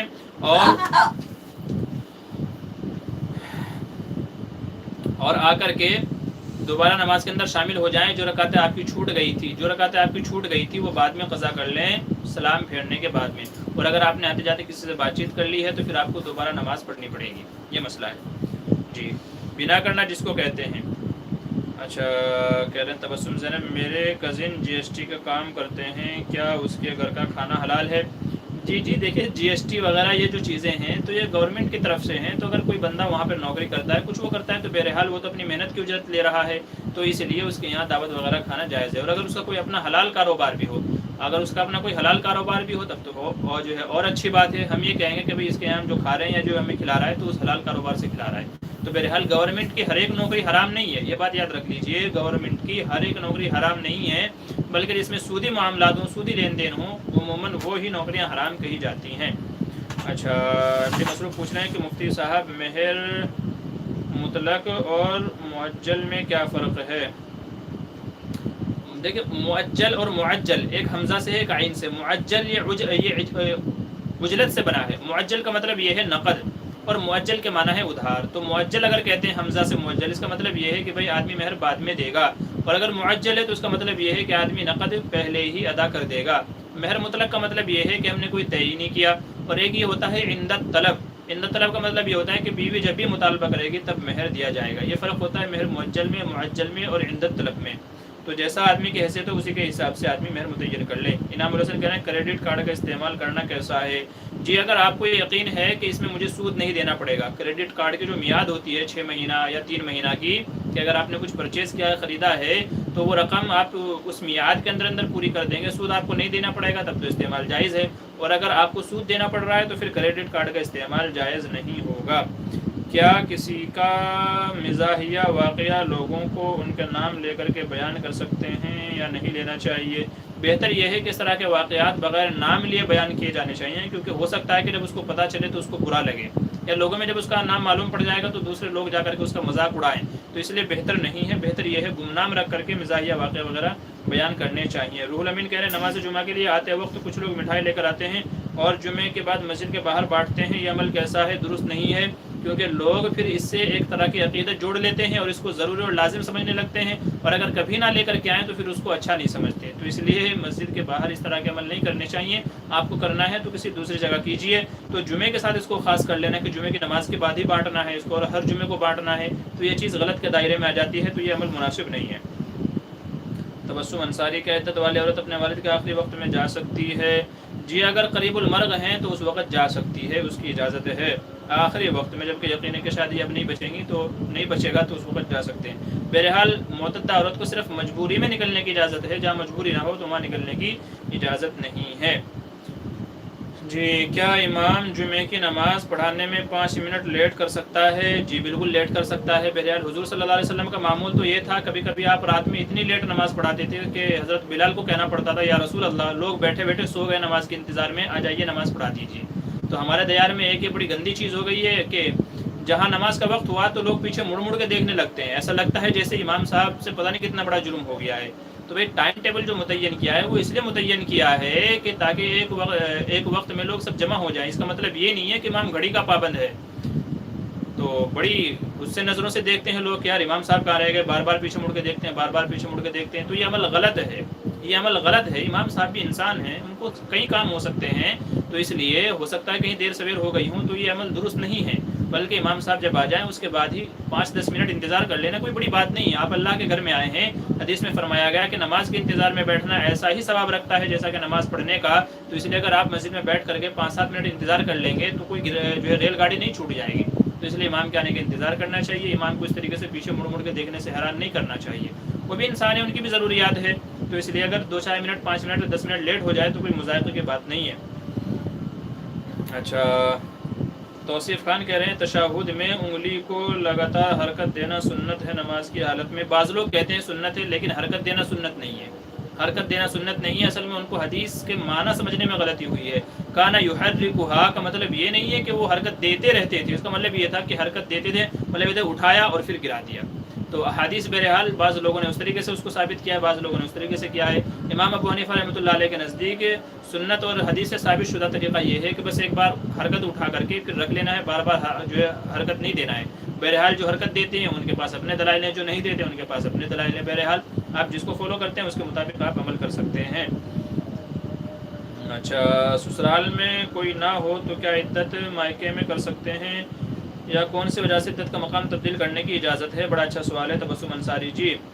دیکھیے عدت کے بارے میں قرآن کریم نے یہ کہا ہے کہ عدت والی عورت اپنے شوہر ہی کے گھر میں عدت گزارے، وہ چاہے طلاق کی ہو وہ چاہے وفات کی ہو، الا یہ کہ عورت کو اپنی جان کا خطرہ ہو کہ اگر میں یہاں رہوں گی کوئی مجھے مار دے گا، یا مال کا خطرہ ہو کہ لوگ میرا مال چھین لے جائیں گے، یا گھر کے گرنے کا خطرہ ہو کہ بھئی ایسا نہ ہو گھر گر جائے گا، یا کوئی اور دوسرا خطرہ ہو، اپنی عزت اس کی محفوظ نہ ہو، وہاں پر اس کو لگ رہا ہو کہ میری عزت محفوظ نہیں رہے گی، یا تو اس قدر بیمار ہو گئی ہو کہ جو ہے باہر جانے کے علاوہ کوئی چارہ نہ ہو، یا تو کوئی اس کی دیکھ بھال کرنے والا نہ ہو، تو یہ ایسے عذر ہیں، ایسی وجوہات ہیں کہ جن کی وجہ سے عورت عدت کی جگہ تبدیل کر سکتی ہے۔ اور اگر ان میں سے کوئی عذر نہیں ہے، کوئی دیکھ بھال کرنے والا ہے یا کوئی اور خطرہ نہیں ہے، تو پھر اس کو عدت اسی گھر میں کرنی چاہیے جو شوہر کا گھر ہے۔ ہاں اگر بیمار ہو گئی ہے، کوئی دیکھ ریکھ کرنے والا نہیں ہے، عزت محفوظ نہیں ہے، جان کا خطرہ ہے، مال کا خطرہ ہے، تو پھر کسی محفوظ جگہ پر جا سکتی ہے، وہ چاہے مائکہ ہو، وہ چاہے بھائی کا گھر ہو، چاہے ماموں کا گھر ہو، یا کسی اور محافظ رشتہ دار کا گھر ہو۔ تو یہ وجوہات ہیں۔ مفتی صاحب سرکاری بلوں میں سود کی رقم دے سکتے ہیں یا نہیں؟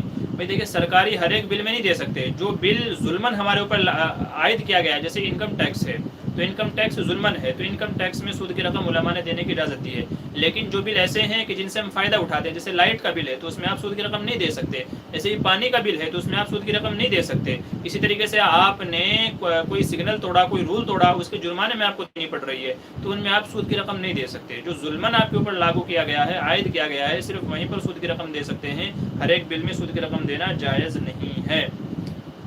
اچھا، جس اسکرین پر حرام چیزیں ظاہر ہوں اسی پر قرآن پڑھنا کیسا ہے؟ جیسے موبائل، لیکن بہت علماء اس کی اجازت دیتے ہیں۔ دیکھیں، موبائل اسکرین ایسی ہے کہ آپ اس پہ جو چاہے ظاہر کریں، ٹھیک ہے۔ اصل بات یہ ہے کہ جس موبائل کے اندر قرآن کریم ہو اس میں حرام چیزیں یا گندی چیزیں رکھنا درست نہیں ہے، تو ایسے موبائل کو حرام چیزوں سے پاک کرنا چاہیے۔ بہرحال وہ تو اسکرین ہے، آپ جو بھی چیز اس پہ لگائیں گے تو وہی ظاہر ہوگی، تو اس لیے بہتر یہ ہے کہ گندی چیزیں نہیں دیکھنا چاہیے۔ یہ مطلب نہیں ہے کہ یار ہم تو گندی چیزیں رکھیں گے، آپ قرآن کا مسئلہ بتاؤ، قرآن پڑھ سکتے ہیں یا نہیں۔ نہیں، سوچ بدلیے اپنی کہ جس موبائل میں قرآن کریم ہے، بابرکت چیز جس کے اندر ہے، تو اس میں حرام چیزیں نہیں کرنی چاہیے، حرام چیزیں نہیں دیکھنی چاہیے۔ سوچ بدلیے، انشاءاللہ اللہ تعالیٰ اعمال بدلے گا۔ جی، باقی یہ ہے اجازت تو ہے، بہرحال کوئی پڑھنا چاہ رہا ہے تو اجازت تو ہے، اس سے اس کا کوئی جو ہے مذائقہ نہیں ہے۔ الیاس شاہ پوچھ رہے ہیں، مفتی صاحب کچھ لوگوں کا اعتراض ہے کہ امام ابو حنیفہ نے اپنی پوری زندگی بقرعید کی نماز نہیں پڑھی۔ بھائی انہی سے دلیل طلب کی جائے، جو کہتے ہیں کہ انہوں نے نماز نہیں پڑھی ہے تو انہی سے دلیل طلب کی جائے، کیا دلیل ہے۔ اچھا، حامد ندا پوچھ رہے ہیں، غیر مسلم کا کھانا کیسا ہے جبکہ وہ ساتھ ہی کام کرتے ہیں؟ دیکھیے، اگر غیر مسلم کا جو کاروبار ہے حلال ہے، کمائی حلال ہے، نیز وہ صاف صفائی کا خیال رکھتا ہے۔ تیسری بات یہ ہے کہ اس نے اسی وقت شراب نہ پی ہو، شراب والے برتن نہ ہوں، ٹھیک ہے، اور جو وہ اس نے کھانا وغیرہ بنایا ہے تو وہ گوشت وغیرہ نہ ہو، اگر ہو تو حلال طریقے سے ذبح کیا ہوا ہو، تو اگر یہ 3-4 شرطیں پائی جائیں گی تو پھر اس کے ساتھ کھانا کھانے میں کوئی مذائقہ نہیں ہے۔ برتن صاف ستھرے ہوں، پاک صاف ہوں، کاروبار حلال ہو اور اس نے اسی وقت شراب نہ پی ہو تو پھر اس کے ساتھ کھانا کھانے میں کوئی مذائقہ نہیں ہے۔ اچھا، انعام الحسن پوچھ رہے ہیں، مفتی صاحب بیوہ عورت کو پینشن لینا جائز ہے یا نہیں؟ جی بالکل لے سکتی ہے، اگر گورنمنٹ یا کوئی کہہ لیجیے جو بڑی بڑی اس وقت فاؤنڈیشن وغیرہ بنی ہوئی ہیں، بڑی بڑی ٹیمیں بنی ہوئی ہیں جو لوگوں کی مدد کرتے ہیں، تو اگر کوئی ان کو پینشن وغیرہ دیتا ہے تو لینا جائز ہے، بہرحال کوئی مذائقہ نہیں ہے۔ یہ بھی ایک امداد کی ایک شکل ہے، معاونت کی ایک شکل ہے۔ تبسم زینب پوچھ رہی ہیں کہ روم میں اٹیچ باتھ روم بنانا کیسا ہے؟ اجازت تو ہے لیکن بہتر نہیں ہے، کیونکہ وضو وغیرہ کرنے میں پھر آپ کو دقت ہو سکتی ہے کہ دعائیں آپ کیسے پڑھیں گے۔ بہرحال جائز ہے، کوئی کرنا چاہے تو کر سکتے ہیں۔ سود کی رقم سے سڑک یا نالی بنا سکتے ہیں یا نہیں؟ عدیل الزما مکرانہ سے، نہیں، سود کی رقم سے نالی سڑک نہیں بنا سکتے، بلکہ سود کی رقم کو بغیر ثواب کی نیت کے غریبوں پر خرچ کرنا واجب ہے۔ دھیان سے سن لیجئے، واجب ہے۔ بعض لوگ یہ سمجھتے ہیں کہ سود کی رقم گندی ہے تو گندی جگہ لگا دی جائے، نالی میں، یہاں وہاں، نہیں، بلکہ اس سے غریبوں کی مدد کی جائے بغیر ثواب کی نیت سے، کیونکہ آپ گندی جگہوں پہ لگاؤ گے، نالی میں، سڑک میں، تو کسی کا فائدہ نہیں ہوگا۔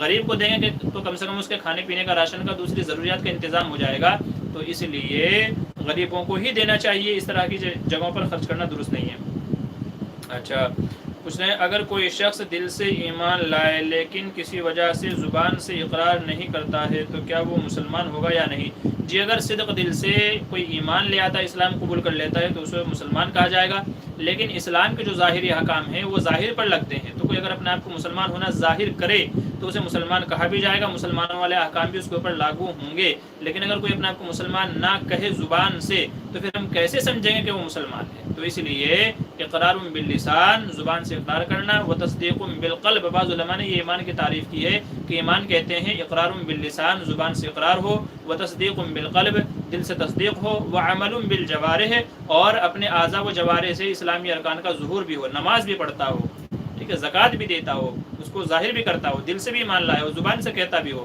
اور بعض علماء نے صرف یہ کہا ہے کہ اقرار باللسان، تصدیق بالقلب کافی ہے، اگر کوئی دل سے ایمان لے کر کے آ جاتا ہے تو اس کو مسلمان کہا جائے گا۔ آگے پوچھ رہے ہیں، صداقت ہے جھارکھنڈ سے، سلون کا کام کرنا جائز ہے یا نہیں؟ جی، اگر صرف کہیں پر بال وغیرہ بنائے جاتے ہیں تو اس کی اجازت ہے، لیکن داڑھی کاٹنا یہ جائز نہیں ہے۔ اسی طریقے سے بلیچ فیشیل مردوں کا کرنا جس میں جو ہے سطر دکھتا ہو تو پھر وہ جائز نہیں ہے، اور عموماً سلون وغیرہ میں یہ چیزیں کی جاتی ہیں، بیوٹی پارلر وغیرہ میں کی جاتی ہیں، تو اس لیے یہ بھی حرام کے زمرے میں آتا ہے۔ جہاں پر صرف سر کے بال کاٹے جاتے ہوں تو وہاں تک اس کی اجازت ہے، لیکن جہاں داڑھی بھی بنائی جاتی ہو تو پھر وہ حرام میں آ جائے گی، تو وہ کمائی حرام ہوگی، ٹھیک ہے، تو وہ کمائی حرام ہوگی، تو ایسا سلون نہیں بنانا چاہیے جہاں پر داڑھی کاٹتی ہو، صرف بال بنانے ہیں تو اس کی اجازت ہے، وہ جائز ہے۔ اچھا، آگے پوچھتے ہیں کہ عدت میں مدرسے یا اسکول میں پڑھانے جا سکتی ہے؟ اگر نہ جائیں تو جاب چلی جائے گی، پھر مشکل آئے گی؟ جی نہیں، اجازت تو نہیں ہے، لیکن اگر کوئی عورت ایسی ہے یا کوئی، ظاہر سی بات ہے عورت ہی ہوگی عدت میں، تو اگر کوئی عورت ایسی ہے کہ اگر وہ نہ جائے تو جاب چلی جائے گی، اور اس کے علاوہ اس کے پاس کمائی کا کوئی اور ذریعہ نہیں ہے، کوئی اور ذریعہ ہے ہی نہیں اس کے علاوہ، تو پھر علماء نے یہ اجازت دی ہے کہ صرف دن میں اتنے حصے میں باہر جا سکتی ہے، لیکن رات ہر حال میں گھر میں ہی آ کر کے گزارنی ہے۔ یہ اس صورت میں ہے جب کہ مجبوری ہو، اس کے علاوہ کوئی اور روزی روزگار کا ذرائع ہی نہ ہو، کوئی اور اس کا ذریعہ معاش ہی نہ ہو، تو پھر مجبوری میں اجازت دی ہے کہ پھر وہ مجبوری میں پڑھانے جا سکتی ہے، بس جائے پڑھا کر کے آ جائے، باقی گپے شپے ہانپنا، یہاں وہاں گھومنا پھرنا، آلتو فالتو میں وقت ضائع کرنا جائز نہیں ہے۔ اچھا، محمد مظاہر کہتے ہیں کچھ لوگ حی علی الصلاح پر کھڑے ہوتے ہیں، اس کی اصل کیا ہے؟ دیکھیے حدیث کئی طرح کی ہیں، بہرحال اس میں انشاءاللہ پھر کسی وقت گفتگو کروں گا۔ حضور صلی اللہ علیہ وسلم کے طریقے دونوں طریقے سے ثابت ہیں کہ حی علی الصلاح پہ بھی صحابہ کا کھڑا ہونا ثابت ہے، اس طرح کی بھی روایات ہیں، اور یہ بھی ہے کہ بھئی جب حضور صلی اللہ علیہ وسلم مصلی پر پہنچ جاتے تھے اس کے بعد تمام صحابہ کھڑے ہوتے تھے، اور یہ بھی روایتیں ہیں کہ حضور جیسے اپنے حجرے سے نکلتے تھے صحابہ کرام کھڑے ہو جاتے تھے۔ تو روایتیں دونوں تینوں طرح کی ہیں۔ بہتر یہ ہے حی علی الصلاح پہ نہیں، بلکہ جیسی تکبیر ہونا شروع ہو تو لوگ کھڑے ہو کر کے اپنی صفوں کو درست کر لیں، تاکہ جب تک تکبیر مکمل ہو لوگوں کی صفیں بھی درست ہو جائیں۔ اگر حی علی الصلاح پر کھڑے ہوں گے تو پھر صفوں کو درست کرنے میں مزید ٹائم جائے گا، اور امام صاحب کا نماز پڑھانا مزید مؤخر ہو جائے گا، اس میں اور دیر ہو جائے گی۔ تو اس لیے تکبیر کہتے ہی جیسے امام جو ہے مؤذن صاحب تکبیر کہنا شروع کریں تو فوراً کھڑے ہو جائیں، یہ بہتر ہے۔ جمعے کے بعد امام ابو حنیفہ کے نزدیک کتنی رکعت ہے؟ جی، جمعے کی ہم نے رکعتیں بتائی تھی، 4 سنت پہلے ہیں، 2 فرض ہیں، پھر اس کے بعد 4 سنت، پھر 2 سنت، پھر 2 نفل ہیں، تو 4 سنت 6 سنتیں ہیں، 6 سنتیں ہیں جمعے کی نماز کے بعد میں۔ طلاق والی عورت کی عدت کتنے دن ہے؟ روح الامین کہتے ہیں تو طلاق والی عورت کی عدت وہ 3 ماہواری ہے۔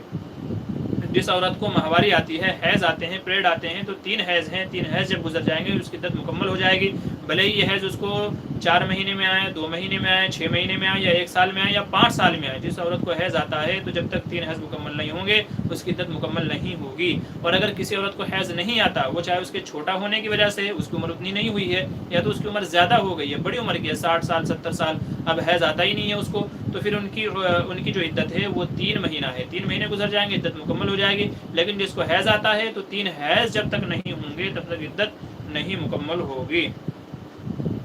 اچھا، منہ کیا کریں؟ منہ بولا بھائی بہن ماں باپ یا سب رشتوں کی شریعت میں حیثیت کیا ہے؟ بس وہ منہ بولے ہی ہیں، وہ حقیقت میں منہ بولے نہیں بولے جائیں گے، بلکہ ان سے شرعی اعتبار سے جس سے پردہ ہوتا ہے پردہ کرنا ضروری ہے۔ نیز ایسے لوگوں کا شرعی اعتبار سے وراثت میں بھی کوئی حصہ نہیں ہوتا، وہ صرف منہ بولے ہیں۔ شرعی اعتبار سے بس یہ ہے کہ آپ نے کسی کو اپنا بھائی بنا لیا، لیکن حقیقت میں وہ آپ کے بھائی نہیں ہیں، نہ ان کو میراث میں حصہ ملے گا اور نہ اس سے وہ آپ کے محرم بن جاتے ہیں، بلکہ جیسے غیر محرم سے پردہ ضروری ہے تو ایسے ہی ان لوگوں سے بھی پردہ ضروری ہے، وہ چاہے لڑکی ہو، چاہے لڑکا ہو، چاہے کسی کو باپ بنایا ہو، بھائی بنایا ہو، جو بھی کچھ بنایا ہو۔ اچھا 8 اجی ہمارے میرٹھ میں تو اذان ہو رہی ہے، اگر ہو سکے تو آئندہ ہفتے عشاء کے بعد نماز لائیو پروگرام بنا لیں۔ عامر خان کہہ رہے ہیں جی دیکھیں 8:30 بجے تک کا پروگرام ہے، تو آپ یا تو پہلے جڑ جائیں 7:30 بجے، جتنا حصہ آپ کو ملے گا، تو پھر بعد میں جڑ جائیں، کیونکہ پھر ہمارے یہاں نماز کا ٹائم ہو جاتا ہے، ہمارے یہاں 9 بجے کا ٹائم ہے، تو اسی لیے 8:30 بجے تک کا ٹائم رکھا ہے، انشاءاللہ 8:30 بجے یہ مکمل ہو جائے گا، ہر ہفتے کو ہے۔ انعام الحسن مفتی صاحب کرونا وائرس کے دوران جبکہ مسجد بھی کھل گئی ہے لیکن اپنی حفاظت کے لیے اگر یہ نماز کے لیے کیا گھر میں نماز پڑھنا کیسا ہے؟ اگر عمومی اجازت ہو گئی ہے تو پھر مسجد میں ہی پڑھنا چاہیے، اس لیے کہ مسجد میں پڑھنا 27 نمازوں کے برابر ثواب رکھتا ہے، بعض حدیث میں 25 نمازوں کے برابر ثواب رکھتا ہے۔ تو اگر آپ کو زیادہ فضیلت چاہیے تو مسجد میں چل جائیے، اور اگر آپ کو احتیاط چاہیے تو گھر میں پڑھ لیجیے۔ بہرحال گھر میں پڑھیں گے تو نماز تو ہو جائے گی، لیکن بہتر یہ ہے کہ اگر کوئی روک ٹوک نہیں ہے تو پھر مسجد میں جا کر کے نماز پڑھنی چاہیے۔ اچھا کہتے ہیں کیا کھانے کے وقت سر ڈھکنا سنت ہے؟ کیا تلاوت قرآن کے وقت سر ڈھکنا ضروری ہے؟ ضروری نہیں ہے، بہتر ہے۔ مستحبات میں سے علماء نے اس کو بیان کیا ہے، کھانے کے وقت میں، تلاوت کے وقت میں، چونکہ یہ ادب ہے، اگر آدمی اپنا سر ڈھکتا ہے تو یہ ادب ہے، تو اس لیے بہتر یہ ہے کہ آدمی سر ڈھک کر کے کرے۔ دوسری وجہ یہ بھی ہے کہ سر کھلا ہوا ہے تو ہو سکتا ہے کوئی بال کھانے میں گر جائے یا قرآن کریم میں گر جائے، کھانے میں گر گیا تو کھانے کو طبیعت نہیں چاہے گی، اور اگر قرآن کریم میں گر گیا تو ایک اعتبار سے بے ادبی کا پہلو نکلتا ہے، تو اس لیے سر ڈھک لیں گے تو زیادہ بہتر ہے۔ کیا میت کو لائیو دیکھ سکتے ہیں؟ محرم کو کیا لائیو نماز جنازہ میں شرکت کر سکتے ہیں؟ اگلے روز جی، میت کو لائیو دیکھنا دکھانا یہ درست نہیں ہے، یہ عمل صحیح نہیں ہے۔ اسی طریقے سے لائیو اقتداء کرنا یہ بھی درست نہیں ہے۔ بلکہ جو لوگ وہاں پر شریک ہیں صرف انہیں کو کر لے. اسے کہتے ہیں غائبانہ نماز جنازہ. غائبانہ نماز جنازہ یہ عند الاحناف جائز نہیں ہے کہ غائب لوگوں کی نماز پڑھی جائے، بھلے وہ لائیو کیوں نہ ہو، لیکن وہ بھی غائبانہ ہی مانی جائے گی. تو اس طریقے سے دکھانا، اگر آپ میت کو دکھاتے ہیں تو اس میں فوٹو کی شکل پائی جاتی ہے، اور فوٹو جائز نہیں ہے، تو اس لیے دکھانا بھی جائز نہیں ہے. چاہے محرم ہو، غیر محرم کو تو ویسے بھی دکھانا جائز نہیں ہے. اور رہی بات نماز جنازہ کی، تو وہ بھی نہیں پڑھ سکتے، اس لیے کہ یہ غائبانہ نماز جنازہ کی شکل ہو جاتی ہے، جو کہ درست نہیں ہے. تو یہ عمل نہیں کرنا چاہیے. اچھا، عدت کی مدت ختم ہو گئی تو اگلے روز لوگوں کو کھانا کھلانا کیسا ہے، جائز ہے یا نہیں؟ جی یہ رسم لوگوں نے بنا لی ہے، شریعت سے اس کا کوئی ثبوت نہیں ہے، اس لیے بچنا چاہیے. جس کا شریعت سے ثبوت نہ ہو وہ عمل نہیں کرنا چاہیے. یہ لوگوں میں رسم چل پڑی ہے، اور جو چیز رسم بن جائے تو پھر اس کا چھوڑنا لازم ہو جاتا ہے.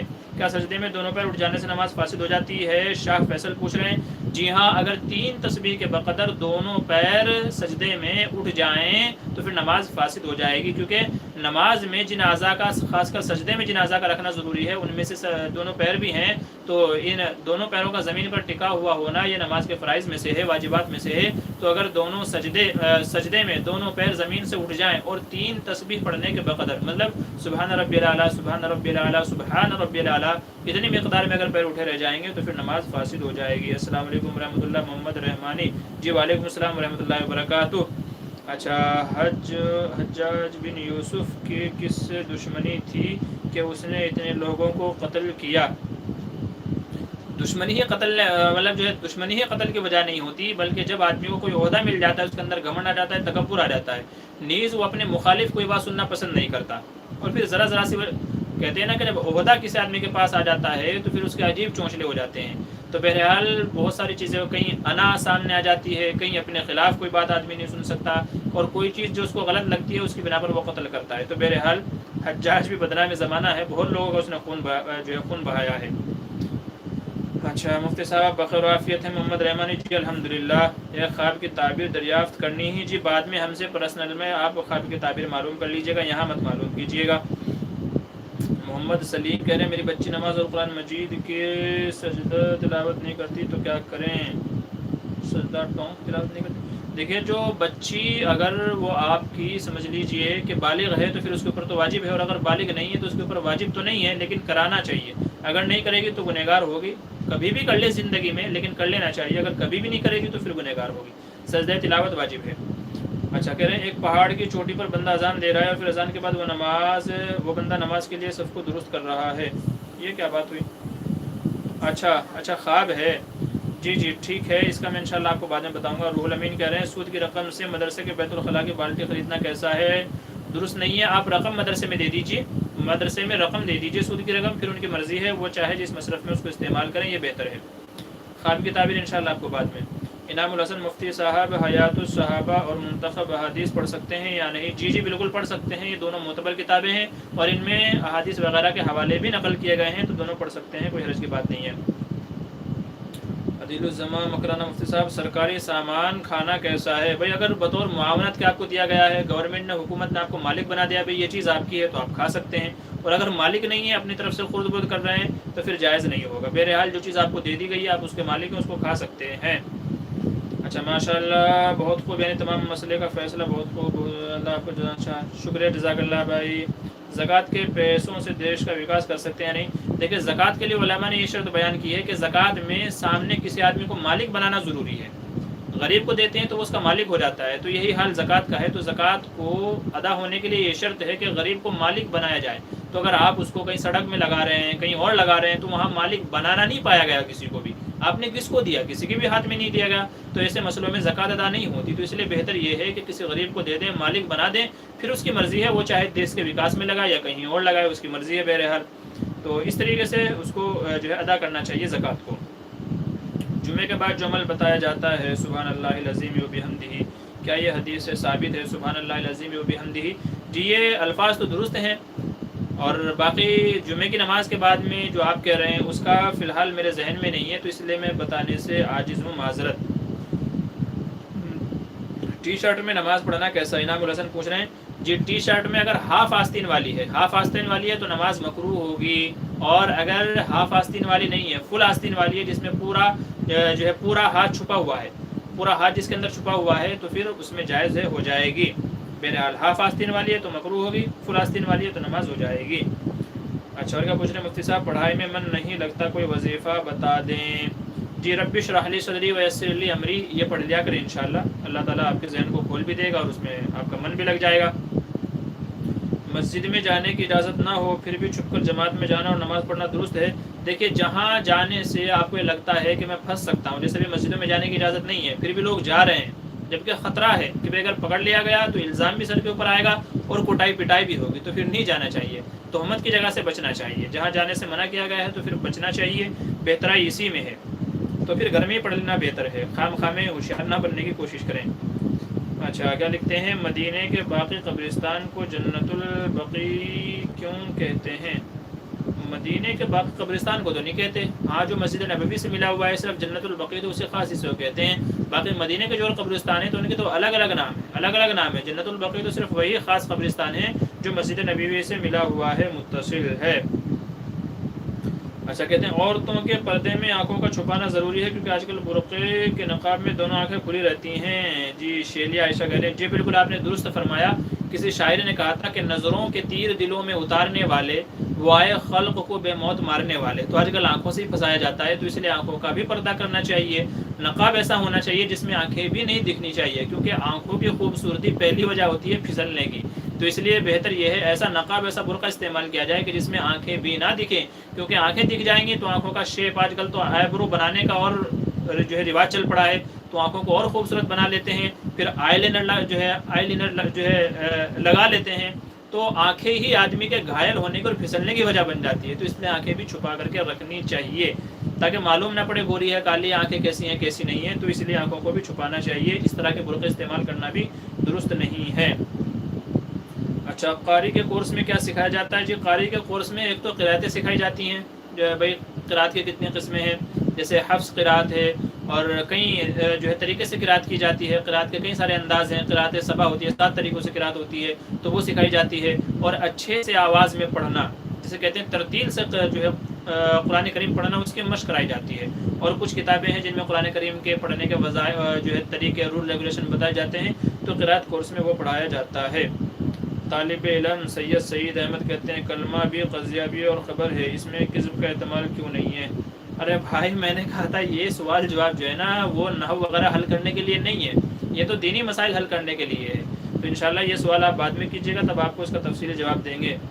ذہن کی تیزی کے لیے کوئی نسخہ وظیفہ بتا دیں، سعیدہ عزیز ٹونک سے ہیں۔ جی، ذہن کو تیز کرنے کے لیے ایک تو وہی ہے رب اشرح لی صدری ویسر لی امری، اس کو پڑھیے انشاءاللہ، اور ایک ہے سنقرئک فلا تنسیٰ، اس کے اوپر ہماری مکمل ایک ویڈیو موجود ہے، ہمارے یوٹیوب چینل لسٹ میں جا کر کے دیکھ لیجئے، ذہن کو قوت حافظہ کو تیز کرنے کے لیے سنقرئک فلا تنسیٰ، ہر فرض نماز کے بعد 11 مرتبہ اس کو پڑھنے کا معمول بنا لیجئے، انشاءاللہ قوت حافظہ ذہن تیز ہو جائے گا۔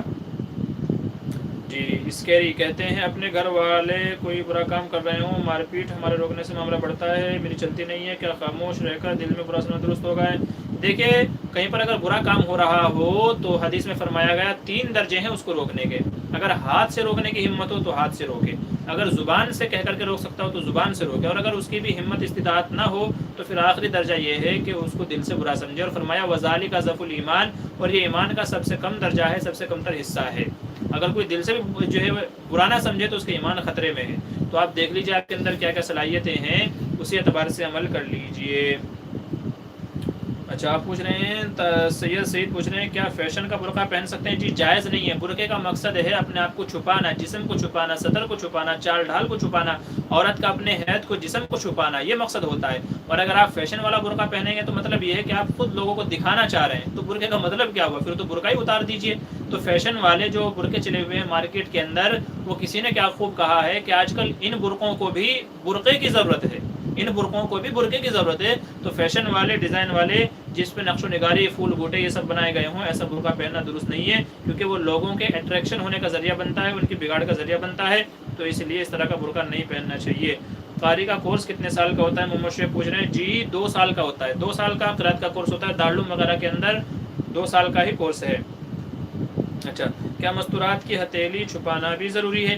غیر محرموں سے سب کچھ چھپانا ضروری ہے، غیر محرموں سے سب کچھ چھپانا ضروری ہے، بلا مجبوری نہیں کھولنا چاہیے، صرف ہاتھ اگر کبھی کھل جائے، ضرورت پڑ جائے چہرہ کبھی دکھانے کی، جیسے ڈاکٹر وغیرہ ہے، اس کی ضرورت پڑ جائے تو اس کی گنجائش ہے، بلا ضرورت نہیں کھولنا چاہیے، کیونکہ یہ تمام چیزیں آج کل فتنہ فساد کا ذریعہ بن جا رہی ہیں۔ کوئی ہاتھ دیکھ کر کے فدا ہو جاتا ہے، کوئی آنکھیں دیکھ کر کے فدا ہو جاتا ہے، کوئی پیر دیکھ کر کے فدا ہو جاتا ہے، تو پھر آپ چھپا کر کے رکھیے نا، تاکہ کسی کے پھسلنے کا یا بگڑنے کا ذریعہ نہ بنے، تو یہ تمام چیزیں بھی چھپانی چاہیے۔ اچھا، عامر خان کہہ رہے ہیں اگر رمضان کے روزے میں کسی نے مشتزنی کی اس کا کیا حکم ہے؟ مشتزنی کی اگر روزے میں تو روزہ ٹوٹ جائے گا، بعد میں قضا لازم ہے، کفارہ نہیں آئے گا، کفارہ نہیں آئے گا، صرف قضا کرنے سے کام چل جائے گا۔ یہ گناہ کبیرہ ہے، حرام عمل ہے، نہیں کرنا چاہیے مشتزنی۔ اچھا، تمیم کے کیا معنی ہیں؟ تمیم کے معنی جی، تمیم اس وقت میرے ذہن میں نہیں ہے، انشاءاللہ بعد میں آپ کو بتا دوں گا تمیم کے معنی۔ آپ کہاں سے ہیں؟ اس وقت ممبئی میں رہتے ہیں، ویسے ہمارا تعلق شہر سہارنپور سے ہے، جو اس وقت علماء اور بزرگوں کا شہر ہے، شہر سہارنپور یوپی میں۔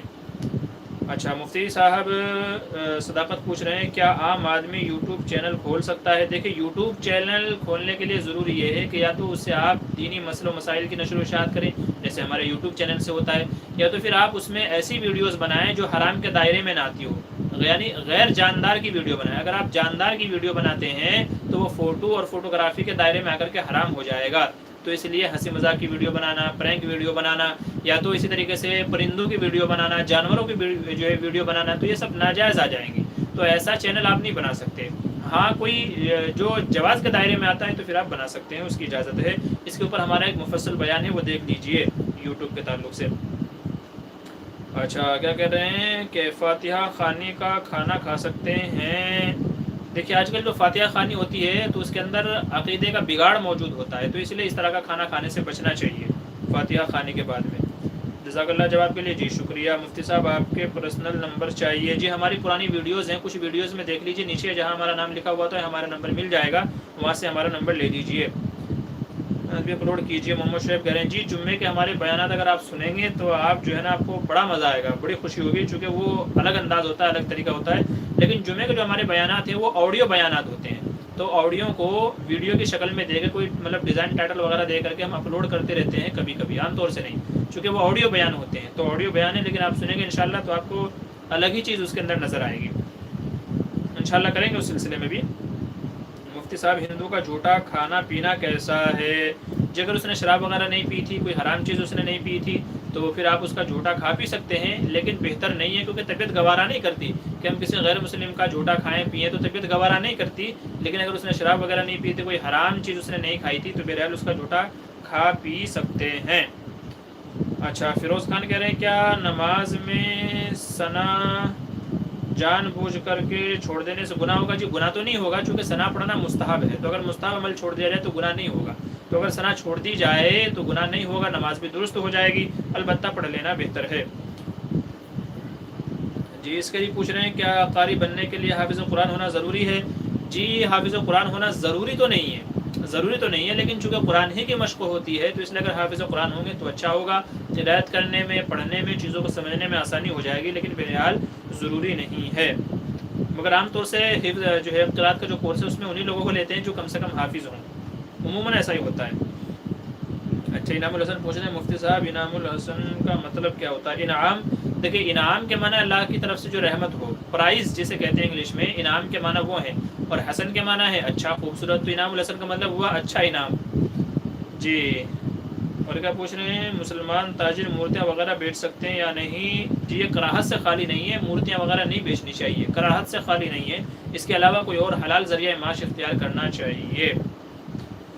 اچھا، غیر مسلم کا جھوٹا کھانا کیسا ہے؟ جی، ابھی ہم جواب دے چکے ہیں کہ کھا تو سکتے ہیں، اگر اس نے شراب وغیرہ نہیں پی، کوئی حرام چیز اس نے نہیں کھائی تھی تو کھا پی سکتے ہیں، لیکن بہتر نہیں ہے، طبیعت گوارا نہیں کرے گی ہماری۔ اچھا، پوچھ رہے ہیں اسکول میں بچوں کو جو سیکھنے کے لیے تصویریں ڈرائنگ کرنے کے لیے کہتے ہیں، کیا اس پر بھی گناہ ہوگا؟ جی نہیں، علماء نے اس کی اجازت دی ہے کہ ڈرائنگ وغیرہ جو ایگزام وغیرہ میں یا بچوں کو سکھانے کے لیے جو ڈرائنگ وغیرہ ان کو دی جاتی ہے تو وہ ان کے لیے اس کی گنجائش ہے، اجازت ہے، اس کے اوپر اللہ کی ذات سے امید ہے کہ گناہ نہیں ملے گا، علماء نے اس کی اجازت دی ہے، چونکہ وہ ایک تو سیکھنے کے تعلیم و تعلم کے سلسلے سے ہے، اور دوسرے یہ ہے کہ اس سے کوئی فوٹوگرافی مقصد نہیں ہوتی، بلکہ بچوں کو سکھانا یہ مقصد ہوتا ہے۔ شکریہ، جزاک اللہ، شکریہ۔ اچھا، اور کیا کہہ رہے ہیں کین یو میک جمعہ خطبہ آن ویڈیو پلیز؟ جمعے کے مختصر خطبے کی تو ہماری کئی ساری آڈیو ہیں، آڈیو کو ہم نے ویڈیو میں کنورٹ کر کے اپلوڈ کیا تھا. باقی ویڈیو بڑی مشکل ہے، چونکہ مساجد میں آج کل جو ہے نا ویڈیوگرافی کی اجازت نہیں ہوتی. بہت ساری مساجد میں ابھی بھی ایسا ہے کہ ویڈیوگرافی کی اجازت نہیں ہوتی. تو مسجد میں جو بیانات ہوتے ہیں یا خطبہ وغیرہ ہوتے ہیں تو ان کے بیانات ریکارڈ کرنا بڑا مشکل ہے. اللہ یہ کہ کہیں کہ متولی امام صاحب سے جو مطلب زیادہ ہی عزت کرتے ہیں ان کو اجازت دے دے تب تو الگ بات ہے، نہیں تو بہت سارے مسئلے مسائل ہیں بھائی، آپ لوگ نہیں جانتے. اچھا، بغیر اجازت کسی کا وائی فائی کنیکٹ کر کے نیٹ چلا سکتے ہیں یا نہیں؟ جی جائز نہیں ہے اس کی اجازت کے بغیر. اگر اس کی طرف سے اجازت نہ ہو تو پھر جائز نہیں ہوگا. یہ بھی چوری اور دھوکہ دینے کے زمرے میں آئے گا. اسی طریقے سے کسی دوسرے سے پاسورڈ معلوم کر کے، جبکہ میں نے ایک بندے کو دیا تھا مگر وہ بندہ آگے 3 بندوں کو دے دے تو ان 3 بندوں کے لیے بھی جائز نہیں ہوگا، اور اس کے لیے بھی جائز نہیں ہوگا کہ دوسروں کو پاسورڈ دے. تو اس طریقے سے چوری کا وائی فائی یا بغیر اجازت کے کسی سے وائی فائی استعمال کرنا یہ جائز نہیں ہے. مفتی صاحب دعا کی درخواست. جی انشاءاللہ اللہ آپ کے تمام مسائل کو حل فرمائے. ممتاز احمد السلام علیکم. جی وعلیکم السلام ورحمۃ اللہ وبرکاتہ. کیسے ہیں آپ؟ اچھا، محمد سلیم کہہ رہے ہیں مفتی صاحب آپ کو کمپیوٹر چلانا آتا ہے؟ جی الحمدللہ ہمیں کمپیوٹر چلانا آتا ہے. ہم نے کمپیوٹر میں ہارڈ ویئر اور سافٹ ویئر دونوں کورس کیے ہیں الحمدللہ. دارالعلوم دیوبند پڑھنے کے زمانے میں سافٹ ویئر کا مطلب یہ ہے کہ جو جیسے ڈیزائننگ ہو گیا، وزٹنگ کارڈ بنانا، شادی کارڈ بنانا، بینر بنانا، فلیکس بورڈ بنانا، کتابیں لکھنا، کتابوں کے ٹائٹل ڈیزائن کرنا، تو یہ تمام کام ہم کو آتے ہیں الحمدللہ. اور ہمارے بیانات کے جو تھمبنیل ہوتے ہیں تو ان کو بھی ہم ہی بناتے ہیں الحمدللہ. جو ہے تو الحمدللہ ہمیں آتا ہے. اور ہارڈ ویئر کا مطلب یہ ہے کہ لیپ ٹاپ وغیرہ اسمبل کرنا، کیسے اسمبل کرتے ہیں، تو کیا کیا چیزیں لگتی ہیں، کیا کیا ہوتا ہے اس میں، تو یہ تمام چیزیں ہم کو آتی ہیں الحمدللہ. تو ہارڈ ویئر سافٹ ویئر دونوں ہم نے جو سیکھے تھے دارالعلوم کے پڑھائی کے زمانے میں. بچے عصر کے بعد کھیلنے جاتے تھے اور ہم یہ پڑھنے جاتے تھے، چونکہ عصر کے بعد کا وقت ہی فری ملتا تھا تو ہم نے وہ عصر کے بعد کے وقت کو استعمال میں لائے. اور آج الحمدللہ ہمیں وہ کام دے رہا ہے کہ ہم نے کمپیوٹر ہارڈ ویئر دونوں کام کر لیے تھے، تو الحمدللہ ہم کو بہت فائدہ ہو رہا ہے. اچھا مفتی صاحب آپ کی قرأت اپلوڈ کیجئے. جی میری کچھ نظمیں ہیں اور پچھلے ہفتے کسی صاحب نے سورہ فاتحہ کی قرأت کی درخواست کی تھی تو وہ پڑھی تھی، تو براہ کرم اس بار جو ہے تکلیف نہ دیں. گلا کافی بولنے سے تھوڑا آواز کم ہوتی جا رہی ہے، تو اس لیے جو ہے وہ سن لیجئے پچھلے ہفتے والی، انشاءاللہ آپ کو وہاں سے مل جائے گی. جنت البقیع قبرستانوں کو جنت کیوں کہتے ہیں؟ جنت البقیع کا مطلب یہ ہے کہ بعض علماء یہ کہتے ہیں کہ وہ جو حصہ ہے وہ اللہ تبارک و تعالیٰ نے جنت سے وہ ٹکڑا اتارا ہے. بعض علماء کا یہ کہنا ہے. باقی جنت کے معنی باغ کے بھی آتے ہیں، روضے کے بھی آتے ہیں. تو بعض علماء کہتے ہیں کہ نہیں وہ جنت کا ٹکڑا ہے، جنت کا حصہ ہے، اس لیے اس کو جنت البقیع کہتے ہیں. اور بعض لوگ یہ کہتے ہیں کہ جنت کے معنی باغ کے آتے ہیں تو اس لیے اسے جنت البقیع کہا جاتا ہے. بہرحال یہ پہلے سے ہی اس کا نام رکھا گیا ہے تو اس لیے اس کو جنت البقیع کہتے ہیں. حمید ندا کہتے ہیں کچھ وہ بھی اپلوڈ کرتے ہیں کمپیوٹر کورس کے. جی وہ تو بڑا مشکل ہے کیونکہ وقت ہمارے پاس بڑا کم ہے. کئی ساری ایسی مصروفیات ہو گئی ہیں ہمارے ساتھ میں کہ تمام چیزوں کو بیک وقت کام ملانا بڑا مشکل ہے. ہاں اگر کوئی سیکھنا چاہے، کسی کو کچھ گائیڈ کر لینی ہے تو وہ ہم سے رابطہ کر لیجیے گا انشاءاللہ. تو کچھ نہ کچھ ان کو بتا دیا جائے گا جس سلسلے میں ان کو معلومات چاہیے گی، تو انشاءاللہ آپ کو بتا دیا جائے گا، گائیڈ کر دیا جائے گا آپ کو کیا کیا چاہیے کیا کیا نہیں چاہیے. اچھا مفتی صاحب آپ کی شادی ہو گئی ہے؟ جی الحمدللہ ہماری شادی ہو گئی ہے. 2018 دسمبر میں ہماری شادی ہو گئی تھی، لیکن ابھی تک کوئی رحمت اللہ کی طرف سے نہیں آئی ہے. تو اس سلسلے میں آپ لوگوں سے دعا کی درخواست ہے کہ اللہ تعالیٰ اولاد نرینہ سے، نیک صالح اولاد سے نوازے. تو آپ تمام لوگوں سے گزارش ہے کہ اس سلسلے میں دعا کرتے رہیں. باقی شادی ہو گئی ہے. مفتی صاحب لوور پہننا کیسا ہے؟ جی پہننا تو جائز ہے، بہرحال وہ بھی کپڑے ہی کی ایک قسم ہے. تو لوور، ٹریک، یہ اس طرح کی جو چیزیں مارکیٹ میں ہیں، خاص کر لوگ سونے کے ٹائم میں رات میں ان کو پہنتے ہیں، تو پہننا تو جائز ہے. بس اس کا خیال رکھیں کہ اس میں ستر نہ دکھے اور وہ ٹخنوں سے نیچے نہ ہو، ٹخنوں سے نیچے نہ ہو. ان دو چیزوں کا خیال رکھیں. ستر نہ دکھتا ہو، ٹخنوں سے نیچے نہ ہو، تو پھر اس کا پہننا جائز ہے، پہن سکتے ہیں. اچھا اگر داڑھی ابھی ایک مشت کی نہ ہو تو کیا اسے برابر لیول کر سکتے ہیں یا نہیں؟ جی نہیں، اگر ایک مشت کی داڑھی نہیں ہوئی ہے تو اسے کسی بھی طریقے سے کاٹنا درست نہیں ہے، جائز نہیں ہے، نہیں کاٹنا چاہیے. مفتی صاحب آپ کے جمعے کے بیانات کی تیاری کے لیے کن کتابوں کا مطالعہ کرتے ہیں؟ جی بھائی میں مطالعہ تو عموماً آج کل تو زیادہ تر یوٹیوب وغیرہ سے کرتا ہوں، لیکن کچھ کتابیں ہیں میرے پاس میں، ان سے میں عام طور سے میرا طریقہ کار یہ ہے جو جمعے کے بیانات ہوتے ہیں کہ میں پہلے ذہن میں کوئی ایک مضمون سوچ لیتا ہوں. مثال کے طور پہ مجھے غیبت کے تعلق سے بات کرنی ہے، غیبت کی برائی، تو میں سب سے پہلے قرآن کریم کی آیتیں دیکھوں گا کہ بھئی قرآن کریم میں کیا کہا گیا غیبت کے تعلق سے، پھر احادیث کا ذخیرہ تلاش کروں گا کہ بھئی احادیث میں کیا کہا گیا، پھر لوگوں کے جو سے نقصانات ہوتے ہیں غیبت کرنے سے ان کو دیکھوں گا میں. تو نیٹ سے کتابوں سے یہاں وہاں سے مطالعہ کر کے تو ایک اچھا خاصا ذخیرہ جمع ہو جاتا ہے بیانات کے لیے. تو یہ میرا طریقہ ہے جمعے کے بیانات کے سلسلے میں. انشاءاللہ آپ بھی اس کے مطابق عمل کریں گے تو بہت فائدہ ہوگا. اچھا یہ کیا ہے، نیو سینس کیا نام ہے، حضور صلی اللہ علیہ وسلم had his first child after 5 years, don't worry. اچھا جی شکریہ جزاک اللہ کہ حضور صلی اللہ علیہ وسلم کو بھی 5 سال کے بعد پہلا بچہ ہوا تھا. جی بالکل، ہمیں اس کے الحمدللہ کوئی فکر نہیں ہے، بس دعائیں ہوتی رہتی ہیں اللہ تعالیٰ سے، کبھی اللہ دے دے، باقی جب اللہ کی مرضی ہوگی ظاہر سی بات ہے ہم نہیں سمجھیں گے تو کون سمجھے گا. اللہ جب دے گا بے شک اسی کی حکمت ہے. ہم تو یہی چاہتے ہیں کہ جب ہمارے حق میں بہتر ہو اور ہم اس کو پرورش اور کرنے کا لائق ہو جائیں، ہمارے اندر وہ صلاحیت پیدا ہو جائے کہ ہم بچے کے حقوق کو ادا کر سکیں، تب اللہ تعالیٰ ہم کو دے. جی شکریہ. صاحب ہم بستری کی دعا کیا ہے؟ ہم بستری کی دعا ہے اللہم جنبنا من الشیطان وجنب الشیطان ما رزقتنا. اللہم جنبنا من الشیطان وجنب الشیطان ما رزقتنا. یہ دعا ہے ہم بستری کے وقت، صحبت کے وقت یہ دعا پڑھنی چاہیے کہ اللہ میں جو یہ صحبت کر رہا ہوں اس میں شیطان کا حصہ، اسے حفاظت فرما، ہماری بھی حفاظت فرما شیطان سے، اور جو اس صحبت کے ذریعے سے، ہم بستری کے ذریعے سے جو ہونے والی اولاد ہے اس کی بھی شیطان سے حفاظت فرما. جی اچھا چلیے ابھی وقت ہو گیا، انشاءاللہ اب ہم اجازت لیتے ہیں. بقیہ جو لوگوں کے سوال رہ گئے ہیں تو وہ انشاءاللہ اگلے ہفتے. اچھا فیروز خان کہہ رہے ہیں ڈاکٹر اسرار احمد رحمۃ اللہ علیہ کے بارے میں کچھ کہیے. جی دیکھیے ڈاکٹر اسرار احمد صاحب، میں نے ان کے کافی بیانات سنے ہیں، ماشاءاللہ ان کی جو تحقیق ہوتی ہے یا جو ان کی باتیں ہوتی ہیں بڑی عمدہ ہوتی ہیں. خاص کر انہوں نے جو قرب قیامت میں یا جو ہے قیامت میں جو حالات ہوں گے، واقعات ہوں گے، جو ہے مسلمانوں پر جو مصیبتیں آئیں گی، اہل عرب پر جو مصیبتیں آئیں گی، اس کی جو وجوہات ہیں اس کے اوپر ماشاءاللہ ان کا بڑا گہرا مطالعہ ہے اور بڑی اچھی ان کی تحقیق ہوتی ہے، بڑی اچھی ان کی باتیں ہوتی ہیں. تو اس لیے بہرحال میں یہی کہوں گا کہ وہ ایک نیک، اچھے، دیندار اور متقی آدمی تھے. یہ الگ بات ہے کہ بعض مسائل میں انہوں نے جمہور علماء سے، جمہور امت سے ہٹ کر کے اپنے جو ہے اپنے مسلک کو اپنایا ہے. یعنی بہت سارے مسائل ایسے ہیں کہ جن میں انہوں نے جمہور سے مخالفت کی ہے، لیکن بہرحال ایک یوں کہہ لیجئے کہ بہت زیادہ معلومات رکھنے والے، علم رکھنے والے آدمی تھے، نالجبل آدمی تھے، اور ان کے بہت سارے بیانات ماشاءاللہ ہارٹ ٹچنگ ہوتے ہیں، دلوں کو چھو لیتے ہیں، ایسے بیانات ہیں. اللہ سے دعا ہے کہ اللہ تعالیٰ ان کی مغفرت کے فیصلے فرمائے، اللہ تبارک و تعالیٰ ان کے حق میں خیر کے فیصلے فرمائے. ان کے جو صحیح بیانات ہیں اللہ تعالیٰ امت کے حق میں نافع بنائے، اور جو وہ لوگوں کو سبق دینا چاہتے تھے، جس چیز کے بارے میں بتانا یا سمجھانا چاہتے تھے، امت مسلمہ کو وہ سمجھ عطا فرمائے. آمین ثم آمین. کہہ رہے ہیں کہ مولانا سلمان ندوی کچھ صحابہ پر بول رہے ہیں، آپ کا ان کے بارے میں کیا خیال ہے؟ دیکھیں صحابہ پر جو زبان دراز کرے اس کا اہل سنت والجماعت سے کوئی تعلق نہیں ہے، وہ چاہے مولانا سلمان ہو یا چاہے کوئی بھی ہو. صحابہ کی جماعت وہ ہے جو مغفور ہے، اللہ نے جن کی مغفرت کا پروانہ دنیا ہی میں دے دیا تھا. تو صحابہ ہمارے ایمان کا حصہ ہیں، دین انہی کے ذریعے سے آیا ہے. تو کوئی اگر ان کے اندر نقص نکالتا ہے، اس کا مطلب یہ ہے کہ دین کا کوئی بھی حصہ معتبر نہیں رہ جاتا. اس لیے صحابہ کرام پر زبان درازی، طعن و تشنیع بالکل بھی ہمیں گوارا نہیں ہے. جو بندہ یہ کرتا ہے ہمارا اس سے کوئی تعلق نہیں ہے، ہم علی الاعلان اس سے برات کا اظہار کرتے ہیں. مولانا سلمان کے بارے میں بس میں یہی کہوں گا کہ الحمدللہ ان سے اللہ نے بہت کام لیا، بہت اچھا کام لیا، اور بہت ہی جید عالم ہیں، یہ کہہ لیں بہت ہی معلومات رکھنے والے عالم ہیں.